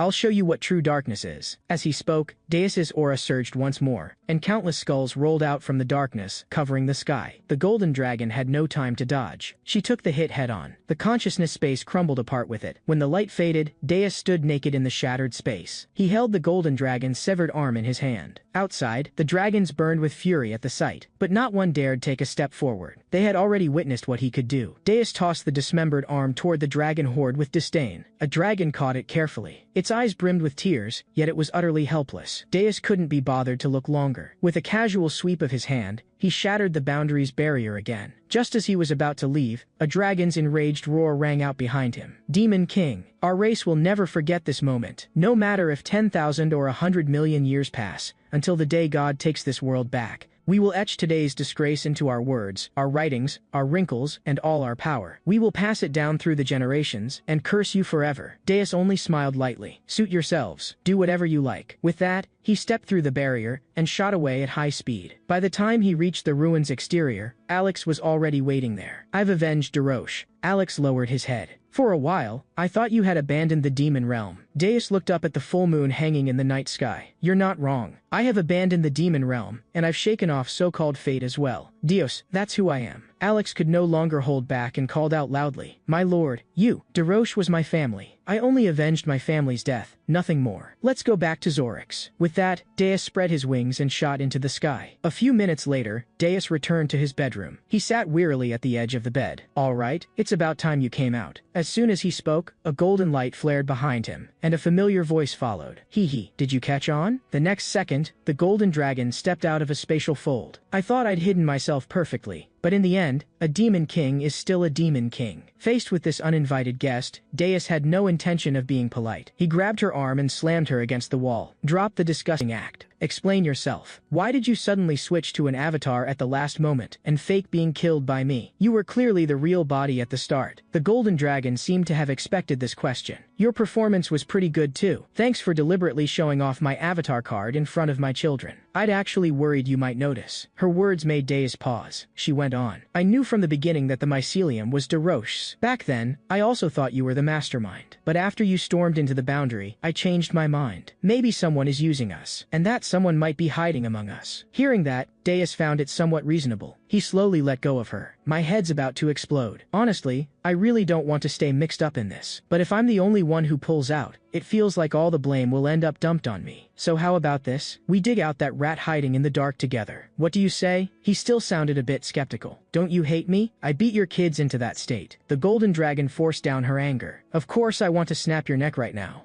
But you lost family too, didn't you? We should direct our hatred at the one who turned us into this." At that, Deus said nothing more. He tacitly accepted her proposal. The strongest beings of two races joining forces, dealing with mortals would be like reaching into a pocket. After that, the golden dragon suggested joining their party. She would play the role of an ordinary mage. Disguise would naturally be required. Deus didn't think too hard and agreed offhand. The next day, the golden dragon appeared openly in front of everyone. Alex and the others didn't see through her at all. Deus found it somewhat amusing. Still, as long as no one recognized her, that was enough. After telling Alex to look after the new recruit, Deus was just about to head back to his room to catch up on sleep. He had barely taken a few steps when the golden dragon called out to him. "Mr. Captain, could you show me around the village? And maybe we can have a little one-on-one deep conversation while we're at it." The two bystanders watching immediately had eyes shining like gold. Their imaginations were clearly running wild. A few minutes later, the two of them arrived at a small forest, several kilometers away. Staring at the dragon egg in front of them, where a baby dragon was stirring inside the shell, the golden dragon said, "At the moment these dragon babies hatch, the hardliners parasitize them with mycelium." Deus was exasperated. "Can't you just use your power to gather all the heroes and hardliners in one place, and wipe them out in a single go? Why drag me all over the place?" The golden dragon spread her hands, looking just as helpless. "If not for the peace treaty, I'd have taken care of it myself long ago.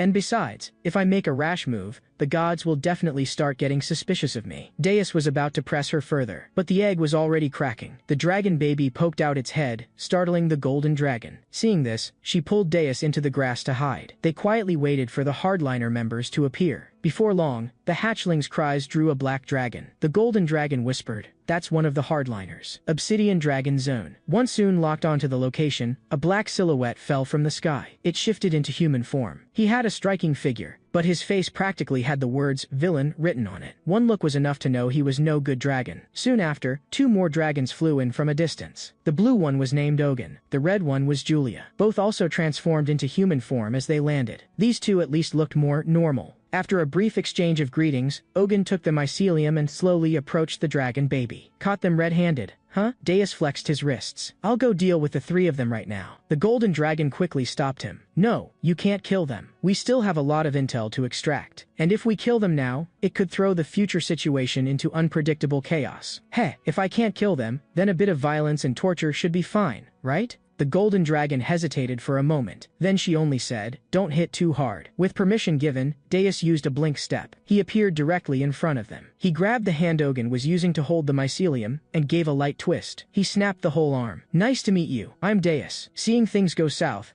Zune immediately opened his jaws and blasted a cloud of deadly poison. In Deus's eyes, this attack didn't even qualify as a joke. With a casual wave of his hand, Zune's body went flying like a runaway horse. Bones and flesh dislocated, twisting into a knot. The remaining two dragons instantly sensed the danger. They decisively fled in different directions. Deus pointed in the directions they were escaping and chose to chase Ogun first. At that moment, Ogun's face was ashen. The idea that the Demon King who killed the Golden Dragon would show up here personally had never once crossed his mind. All he could do was pray he might somehow escape this nightmare. But fantasies are doomed to be shattered. Almost in the blink of an eye, when he looked up, he was staring into the very face he least wanted to see. Before he could react, Ogun tried to spew an icy dragon breath, but Deus's claw had already pierced his throat. Ogun instantly lost consciousness, and with a single kick, he was sent crashing back toward the ground. Elsewhere, Julia was secretly relieved. The Demon King had not chosen to chase her. She ran for her life. The next second, Deus's figure appeared ahead of her without a sound. Void chains. As soon as the words fell, countless black chains burst from the void. They coiled around her at a speed too fast to follow. When she opened her eyes again, Julia was already bound in midair. The gravely wounded and unconscious Ogun was beside her. His throat was completely destroyed, so he could no longer make a sound. Suddenly, a voice whispered in her ear, making Julia's whole body tremble. "All right, what comes next is pain and violence. And oh right, the truth." Julia gritted her teeth and cursed. "You demon, even if I die and become a vengeful spirit, I'll never forgive you." Deus ignored her. He simply picked up the mycelium. Where did this come from? Who's behind it? Julia's heart lurched, but her mouth remained iron hard. "You think I'll tell you? Dream on if you want intel out of me." Deus had expected such an answer. He only gave a meaningful smile. A bad feeling rose in Julia's chest. In the next moment, she understood completely. In a movement almost too fast to see, Deus plunged his hand into Ogun's chest and stirred it violently. Ogun's entire body convulsed in agony. Yet with his throat destroyed, he couldn't even scream. "Let's begin. First Ogun, then Zune, and then all the way up to the last dragon hatchling in this world. I'll make each one die in agony before your eyes, until you give me an answer." He dug his hand into Ogun's chest again. This time it was almost a killing blow. Ogun threw his head back in a soundless roar, his body twisting from pain. Julia finally broke and screamed, "There is no mastermind. We did all of this ourselves." Naturally, that answer didn't satisfy Deus. "Don't be ridiculous. Even if there's no mastermind, there's at least a leader, isn't there?" Julia was silent for a while. Then she finally spoke, telling him everything she knew. From her, Deus learned that the hardliners were now split into two factions. Though both resented the conservatives, one side was just a bunch of cowards with nothing but complaints. They never dared do anything. The other side was the action faction like Julia. They were organized under the name, the Four Seasons Society. As for the mycelium, it was never taken from Daroche. Deus blinked. He narrowed his eyes as he examined the mycelium again. "Something's off. I remember the mycelium Alex had was purple, but this one is pink. This isn't Daroche's mycelium at all. Tell me, where did you get this stuff?" Julia hesitated. "I can't say." Deus's patience snapped. With a blink, he dragged both dragons into the demon realm. Looking down at the countless tormented souls beneath her feet, Julia felt a chill to her very core. "Let me introduce you. This is the deepest part of the demon realm, reserved for the vilest souls. I know you dragons have reincarnation, but if you die here, I can guarantee you'll never find any salvation." Julia completely lost her composure. "If even our souls die, that's really the end. Oh, and I did promise you, I wouldn't harm a single hair on your head, so you can speak freely." Deus loosened his right hand. The chains there released. Ogun's body instantly fell, plunging into the endless abyss. Watching this, Julia collapsed. "We bought it, from dwarves of a native tribe in the south." As soon as the words left her mouth, the three of them were back in the small forest. At that moment, the golden dragon finally appeared as well. Her face was full of disappointment and anger. "I always thought you were just being used. I never imagined that behind the dragon race, it was still dragons. To butcher your own kind, you've gone too far." Julia was no less furious. "What do you know? As the dragon god, you bend over backwards to favor outsiders. You even stand with this demon." The golden dragon wanted to say more, but Deus raised his hand and pinched his fingers together, and the two dragons were instantly sucked into his personal space. Puzzled, she asked, "What are you doing?" I still wanted to ask them more. Halfway through, Deus took out the mycelium and handed it to her. This isn't Daros mycelium. The golden dragon took it and examined it closely. You're right, the color is different, and even the placement of the eyes is completely off. A sense of foreboding rose in both their hearts at the same time. The golden dragon asked in a grave tone, "Could we have been thinking in the wrong direction from the very beginning? Can you be sure Darosh is really dead?" Looking back now, the world's greatest genius in poison using poison to kill himself. Isn't that itself suspicious? At that, Deus finally realized how serious the issue was. When you put it that way, it is strange. But for now, tracking down those dwarves who sold the mycelium is more urgent. That afternoon, Deus and the other three hurried to the dwarves' homeland, the southern native tribe, Dwarven Underground City. The moment they stepped inside, it was dark and eerie. It was filled with a strange, unsettling atmosphere. Deus wasn't scared at all. In fact, he was in high spirits, exploring the tunnels in every direction. But after several hours, and still not encountering anything, he finally lost patience. How have we walked this long without seeing so much as an ant? Alex was a bit embarrassed. He could only explain. Because the dwarves are digging every day, the underground passages are extremely complicated. Deus nearly swore out loud. And you're telling me this now? As the two were bickering, the golden dragon suddenly noticed that Zeke's face had gone deathly pale. His breathing was labored. Following his gaze, they saw that the ground not far ahead was covered with dwarven corpses. This is poison gas. But aren't dwarves immune to poison? The golden dragon said gravely. If it's Daros poison, that's another matter. At that, Alex glanced sidelong at the golden dragon with a strange expression, but he said nothing. The golden dragon ignored him. She raised a hand and cast a dragon's blessing on Zeke. It shielded him from the gas. A moment later, Zeke came to, looking utterly shocked. Just then, the rock wall beside them suddenly exploded, and countless dwarves charged out. They were fully armed and wore gas masks on their heads. Once they confirmed that Deus and the others meant no harm, their attitude softened a little. They briefly explained the situation. From their account, the poison gas had been released by a gem-studded human in a black cloak. That person's apparent target was Sector R24. This information was crucial. That black-clad figure was very likely the mastermind. Without delay, Deus and the others immediately headed for R24. They planned to have the dwarves guide them, but the dwarves said they couldn't withstand the poison gas in that area. They could only give them a map instead. A few minutes later, in the depths of the Dwarven Underground City, the poison gas here was several times thicker than before. Zeke ultimately couldn't hold out. He collapsed heavily to the ground. So as not to slow them down, Deus told Zeke to return alone to the Dwarven stronghold. Meanwhile, the rest of them continued deeper in. After some time, they finally reached Sector R24, as marked on the map. Before them lay a mountain of dwarven corpses, and there was a machine that looked quite ordinary. Suddenly, a figure darted out of the cave to the right. It was a dwarf dressed in black. He turned and bolted the moment he saw them. Alex leapt after him at once, giving chase. The golden dragon walked up to the machine and ran her hand along its outer shell. Then she turned and explained, "This is a relic from the Golden Age. Long, long ago, there were neither dragons nor demons yet. Only humans ruled this world. With overwhelming firepower, they surpassed the sky and traveled back and forth among the stars. And in the end, they even dared to challenge God. At the beginning of the world, God created the sky, the land, and the seas, and also the masters of this world, humankind. God was very pleased. Even without magic, humans could talk to the far side of the world. Their cities and towers rose endlessly toward the heavens. They had the power to leave this planet and cross the starry seas. Yet what destroyed them in the end was none other than the weapons they themselves had made. Blazing fires scorched the land. The earth boiled, the seas evaporated, and the world became a pitch-black battlefield. The ocean that once covered the sky turned, over 1,000 days, into thunderstorms of rain laced with mugwort. All life came to an end. God was deeply saddened, and shed tears. Unwilling to let it end there, God created humans anew. He took away the technology, science, that would once again lead them to self-destruction. He granted them magic instead. Once they obtained magic, humans immediately built a resplendent, magnificent magical civilization. That was the second world, the Silver Age. With just a little wand, they could control water, fire, and earth at will. Countless mages rose up everywhere, roaming the skies freely. They could turn silver into gold.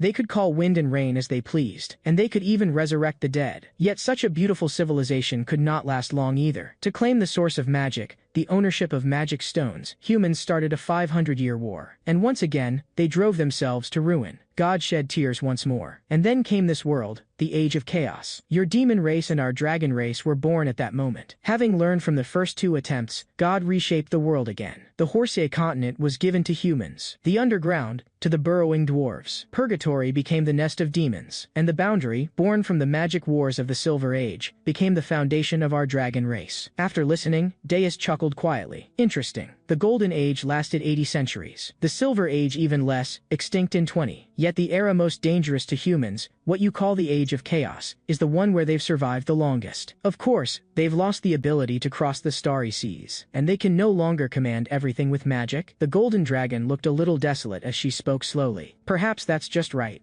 After all, humans are foolish. By the way, this material is called star ceramic. Its outer coating of smooth metal has 3 times the hardness of diamond. Even just a few kilometers of it are enough to block all physical and chemical damage. Back then, humans rode these rugged iron arcs to leave the world. They traveled the starry seas to conquer other planets. This was the highest crystallization of Golden Age technology, the absolute peak and extremity of tech. Now, only gods and angels can operate such things. For beings like us, that realm can't be touched. Clearly unconvinced, Deus drew back his fist and smashed it forward. The shockwave from fist hitting metal caught the unprepared Golden Dragon. It sent her flying. She rolled several times along the ground before stopping. When the dust settled, the star ceramic remained completely unscathed. The Golden Dragon stared at him, exasperated. Idiot. If you don't know how to use it, stop bashing it. She shoved Deus aside. Then she walked up to the flawless, smooth wall and pressed her hand lightly against it. A control panel immediately appeared on the surface. The Golden Dragon started operating it quickly and skillfully. She looked every bit the expert. At least, Deus couldn't understand a thing. Before long, a large door slowly opened. A silver-white interior space was revealed. It was filled with unfamiliar devices, and the wall bore the words, "Food storage." It seemed this place was meant for storing food. The Golden Dragon stepped forward, worked the controls again, and a holographic projection popped up from the console. This is Manhwa. At the end of the Golden Age, humans created Tainarchs in order to escape this planet. This one, named Manhwa, was in charge of storing food. This is not the source of the poison gas. Since it wasn't their target, Deus lost all interest in staying. He turned to leave. Just then, a laser beam shot down from above. Deus only barely dodged it, thanks to his quick reflexes. Looking up, he saw a spider-shaped monster clinging to the ceiling. The Golden Dragon explained calmly, "That's not a living creature, and it's not a magical construct either. It's a creation of the Golden Age, a mechanical golem, or you could call it a robot. The orders it received were probably to guard this place, and to eliminate all intruders." No sooner had she finished speaking than the robot fired another laser. The Golden Dragon was caught off guard. She had to muster all her strength to raise a protective barrier. The attack was blocked, but the terrifying impact still sent them all crashing to the floor. Proud as he was, Deus could never accept just standing there and taking hits. Light gathered in his eyes, concentrating into a beam of death ray. However, the robot simply raised the shield on its left arm. It casually dispersed the ray's energy. The deflected attack slammed into the inner bulkhead beside them, triggering a violent explosion. If brute force won't do it, then we'll just go even harder. Deus was about to prepare a bigger move, when the Golden Dragon, frightened, clamped a hand over his mouth. Deus was just about to snap at her. Then he heard her shout urgently, "If the inside of the Ark is damaged, the whole world will be destroyed." That stopped him for a moment, but he couldn't just keep ducking and dodging forever. He was boiling over with pent-up rage. At that critical moment, he remembered his battle with the Golden Dragon in the Boundary. Right, the Golden Dragon's true gold cloth can block my attacks. Hey, didn't you use that cloth to block my move last time? Wrap the entire interior of this ship in it. Now! The Golden Dragon immediately understood his plan. She hastily unfurled countless true gold cloths. She wrapped them, together with the surrounding space, in layer upon layer. Then Deus drew a deep breath, gathering power in his throat. The Demon King's aura turned into a column of light and roared forth. Even when the robot raised its shield, it couldn't withstand that power at all. It was swallowed in an instant. Ultimately, it was reduced to a mere speck of dust. Just then, Alex's voice came through telepathy. "We've got the man." Deus had originally intended to bring the Golden Dragon along for the interrogation, but she said she had to clean things up here first, and confirm one more matter. Deus thought nothing of it. He blink-stepped straight to Alex's location. Pushing through the mass of tentacle-like barriers, he was already impatient to see the mastermind's true face. He flipped back the figure's cloak, revealing a familiar face. "Aren't you Count Venom Goose? Why aren't you staying put in the demon realm? What are you doing here?" Count Venom Goose was drenched in cold sweat. He hurried to explain. "I was only acting under orders from the Duke of Gluttony, my lord. The Duke of Gluttony instructed that everything must be kept secret from the outside." "What orders? Tell me everything. Otherwise, I'll deliver the punishment myself." Under Deus's oppressive presence, Count Venom Goose looked extremely troubled. The main orders were to corrupt the heroes, and make the dragon race arrogant, so they'd be forced to end their alliance at the 666th Great War. Deus frowned.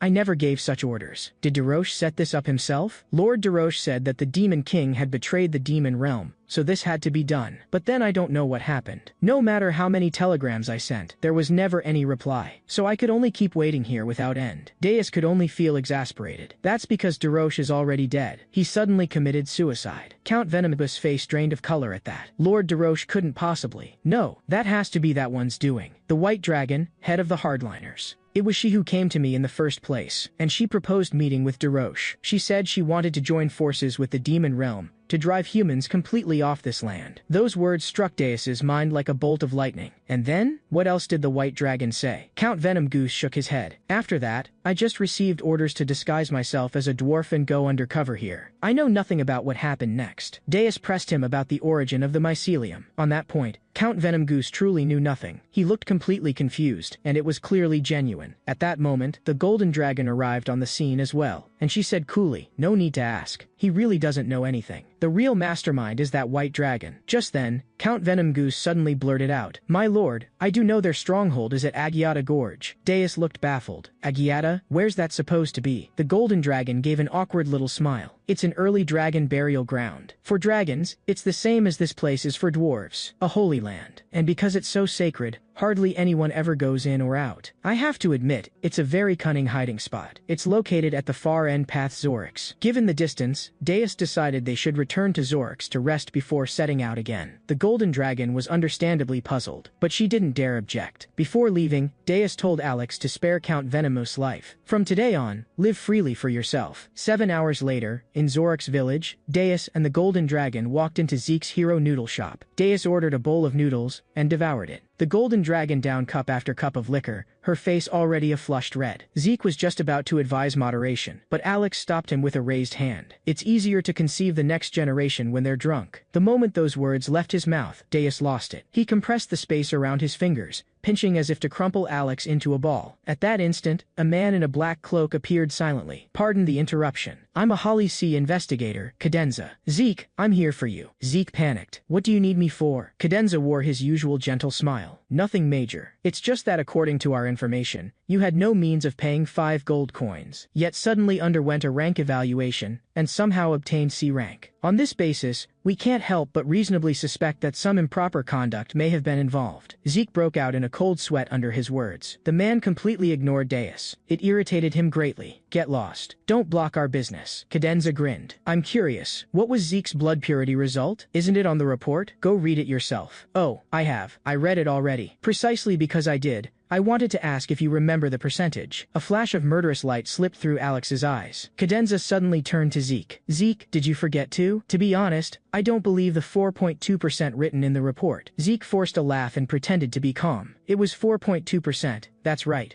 That was the number." The corner of Cadenza's mouth curled. "So you are lying. The report says 3.62%. Now even Deus was completely out of patience. "Hey, he's just an F-rank hero. He has no parents, no backing, and no money. If his purity score were too high, it would only make his life harder. I'm the one who decided to lower the number on the report a bit. If you don't like it, take it up with whoever filed it." Cadenza kept smiling. "There's no need to be so hostile to me. I'm here to help Zeke." Deus snorted. "If you really want to help Zeke, then anonymously send him 10 gold coins every month." At that, the Golden Dragon hastily tried to calm him. "Enough already. Don't forget, a Holly C investigator has the authority to strip Zeke of his hero qualification at any time." Cadenza seemed happy to go along with that thread. "If I'm not mistaken, Zeke is at least G rank, maybe even D rank. I'll see that he gets the treatment he deserves." Deus was sick of it. "You talk too much. This is all because I spent a fortune on his weapons and armor. His physical body isn't even close to that level. You're barking up the wrong tree." Cadenza cut him off. "Impossible. Based on my investigation, Zeke is the masked hero." At those words, Zeke's heart sank like a stone. Deus only chuckled coldly. "You say you investigated? And we're supposed to stake Zeke's whole life on your investigation? You must have grown up with a silver spoon in your mouth." Cadenza frowned. "What's wrong with that? What's wrong? You probably think that as long as you work hard, you can do anything, right? That no matter how many times you fail, if you never give up and keep going, you'll succeed one day. In your eyes, that kind of talk is just common sense, isn't it? Are you mocking effort?" "I'm not mocking effort. I'm mocking people like you. Someone who can fail countless times and still keep challenging things, without any real consequence. Do you know who gave you that privilege? Do you know what kind of life Zeke lives? For him, one failure really is the end. That's the life he has to face. I'll take care of Zeke. You don't need to worry. Once we finish these 2 bowls of noodles, you can get out. Cadenza fell silent for a moment, thinking about something. And finally, he just smiled at Zeke. Think it over carefully. Then he turned to leave. As soon as he stepped over the threshold, Deus said mildly, "Don't forget to undo that." Everyone froze. Then they looked down and realized that at some point, threads as fine as spider silk had wrapped around all of them. Their source was the ring on Cadenza's hand. With a slightly awkward smile, Cadenza silently reeled in all the threads. Then he gave a deep bow before leaving. After dusk, the cold moon still hung along the edge of the sky. By now, the golden dragon was dead drunk. Deus had no choice but to sling him over his shoulder and carry him home. Zeke went back to look after his younger siblings, and Alex returned to the demon realm to continue his research. He clearly dumped this whole mess on Deus alone. Deus casually tossed the golden dragon onto the bed. The latter gave no reaction at all, and slept like a dead pig. Deus's expression chilled. He extended his claws and pressed them against the golden dragon's throat. The golden dragon still didn't stir in the slightest. Deus sighed. He finally withdrew his claws, and cursed inwardly. Seriously, can't you at least have a little vigilance in front of the Demon King? He walked to the living room. He slumped sideways, and collapsed onto the sofa, planning to make do there for the night. Suddenly, 2 long, shapely legs blocked his view. He was momentarily dazed. He looked up. The newcomer was none other than one of the 7 demon dukes, the Duke of Lust. "Hey, what are you doing here?" The Duke of Lust spoke in a calm tone. "How long do you intend to keep playing this hero game? There are only 20 years left until the Great War. You don't need to try any taming on me. Save it. If you've got a point, get to it. I still want to sleep." Seeing Deus's impatience, the Duke of Lust stopped beating around the bush. "Please stop fixating on Daroche. In other words, you're telling me not to interfere? Then convince me." At that, the Duke of Lust removed his black hat. His long silver-white hair spilled down. "Persuading people is our specialty, you know." He leaned in close to Deus, and he let his fingers deliberately wander over Deus's firm muscles in a deliberately suggestive way. It made one uncomfortable. "Enough. Get to the point already." Only then did the Duke of Lust drop the teasing. His tone turned serious. "Haven't you already found out about Alex killing Daroche?" A string of question marks popped into Deus's mind. "What do you mean? Daroche was killed by Alex? You dare say that? Do you have proof?" "It can only be called a deduction. But most of the other dukes think so as well. After all, the last person to see Daroche before his death was Alex. To be precise, Daroche died during his meeting with Alex. This claim that Daroche committed suicide is only a one-sided story. In truth, no one actually witnessed how he died. And now Alex is wholeheartedly following you as your subordinate. Tell me, my lord, was that on your orders?" Deus froze for a moment. "Is this a joke? Why would I ever give an order like that? So you've all this time been investigating me and Alex?" The Duke of Lust gave him a meaningful smile. "Correct. But based on the current intel, the monarch seems completely unaware of any of this, which means the one who betrayed the demon realm isn't you. It's Alex." Deus snorted. "Heh, you 7 dukes sure know how to play. One dies, and the rest immediately start suspecting each other. My lord, please return to the demon realm. Stop running away. You are still the sovereign of tens of billions of demons." Deus tilted his head back to stare at the ceiling, his gaze vacant. "No, Alex has already said that sort of thing to me countless times. You can get out early." The Duke of Lust had no choice but to leave the room with a helpless look. "My lord, we will come again." Before leaving, he turned back and flashed an unfathomable smile. The living room sank back into silence. Sitting alone on the empty sofa, the words of the Duke of Lust echoed over and over in Deus's mind. To get to the truth, he could only secretly curse under his breath. Then he spread his wings and once again flew toward the demon realm. Some time later, Deus pushed open the door to Alex's room. Alex was very surprised by his sudden visit. He was about to say a few flattering words, but Deus's cool voice cut him off. "Daroche, so it really was you who killed him, wasn't it? These last few days, no matter how I think about it, it doesn't add up. Daroche had no reason to commit suicide. And when he died, you were the only one with him. If it wasn't suicide, then the only possibility is that you did it." Alex stared in shock. "My lord, what do you mean by this? I advise you to confess honestly. For the sake of our past relationship, I can at least make your death less painful."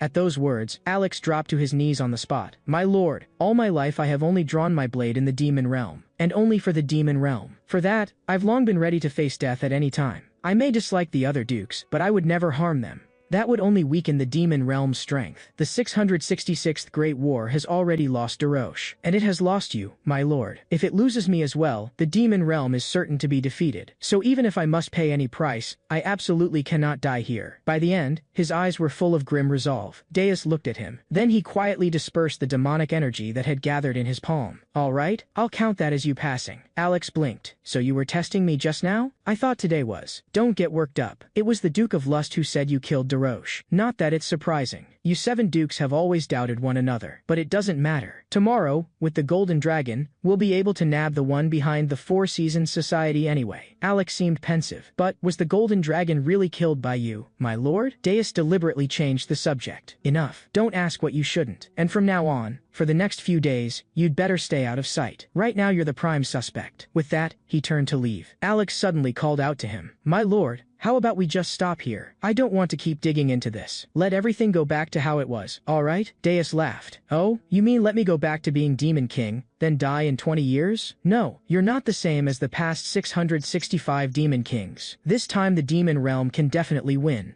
Please, prepare for the Great War 20 years from now together with us. As soon as he finished, the air around them seemed to turn a few degrees colder. Deus narrowed his eyes. So in your view, all my running around these days has just been a waste of time? Alex, you'd better give up on that idea. Whether you choose one of the 6 dukes as a new king, or launch a realm-wide vote, do as you like. Just leave me out of it. That won't do, because the magic spirit aura of all past demon kings has already gathered in you. So what? You want me to give it back? Without the magic spirit aura, you'd be just an ordinary demon. I'm only asking one thing. Am I giving it back to you, or not? Alex finally couldn't hold back and shouted. My lord, why do you insist on throwing away the power in your hands? Why are you so desperate to climb down from the highest seat? A flash of murderous light crossed Deus's eyes. You're noisy. If you don't have the guts, then stop yapping in my ear. Compared to that stale old play you lot put on every 100 years, this mystery I'm chasing right now is far more interesting. In any case, hide yourself for now. Once I've caught the mastermind behind the Four Seasons Society, the answers will come on their own. With that, Deus left without looking back. He left Alex standing there alone. Alex simmered with resentment, staring blankly into space.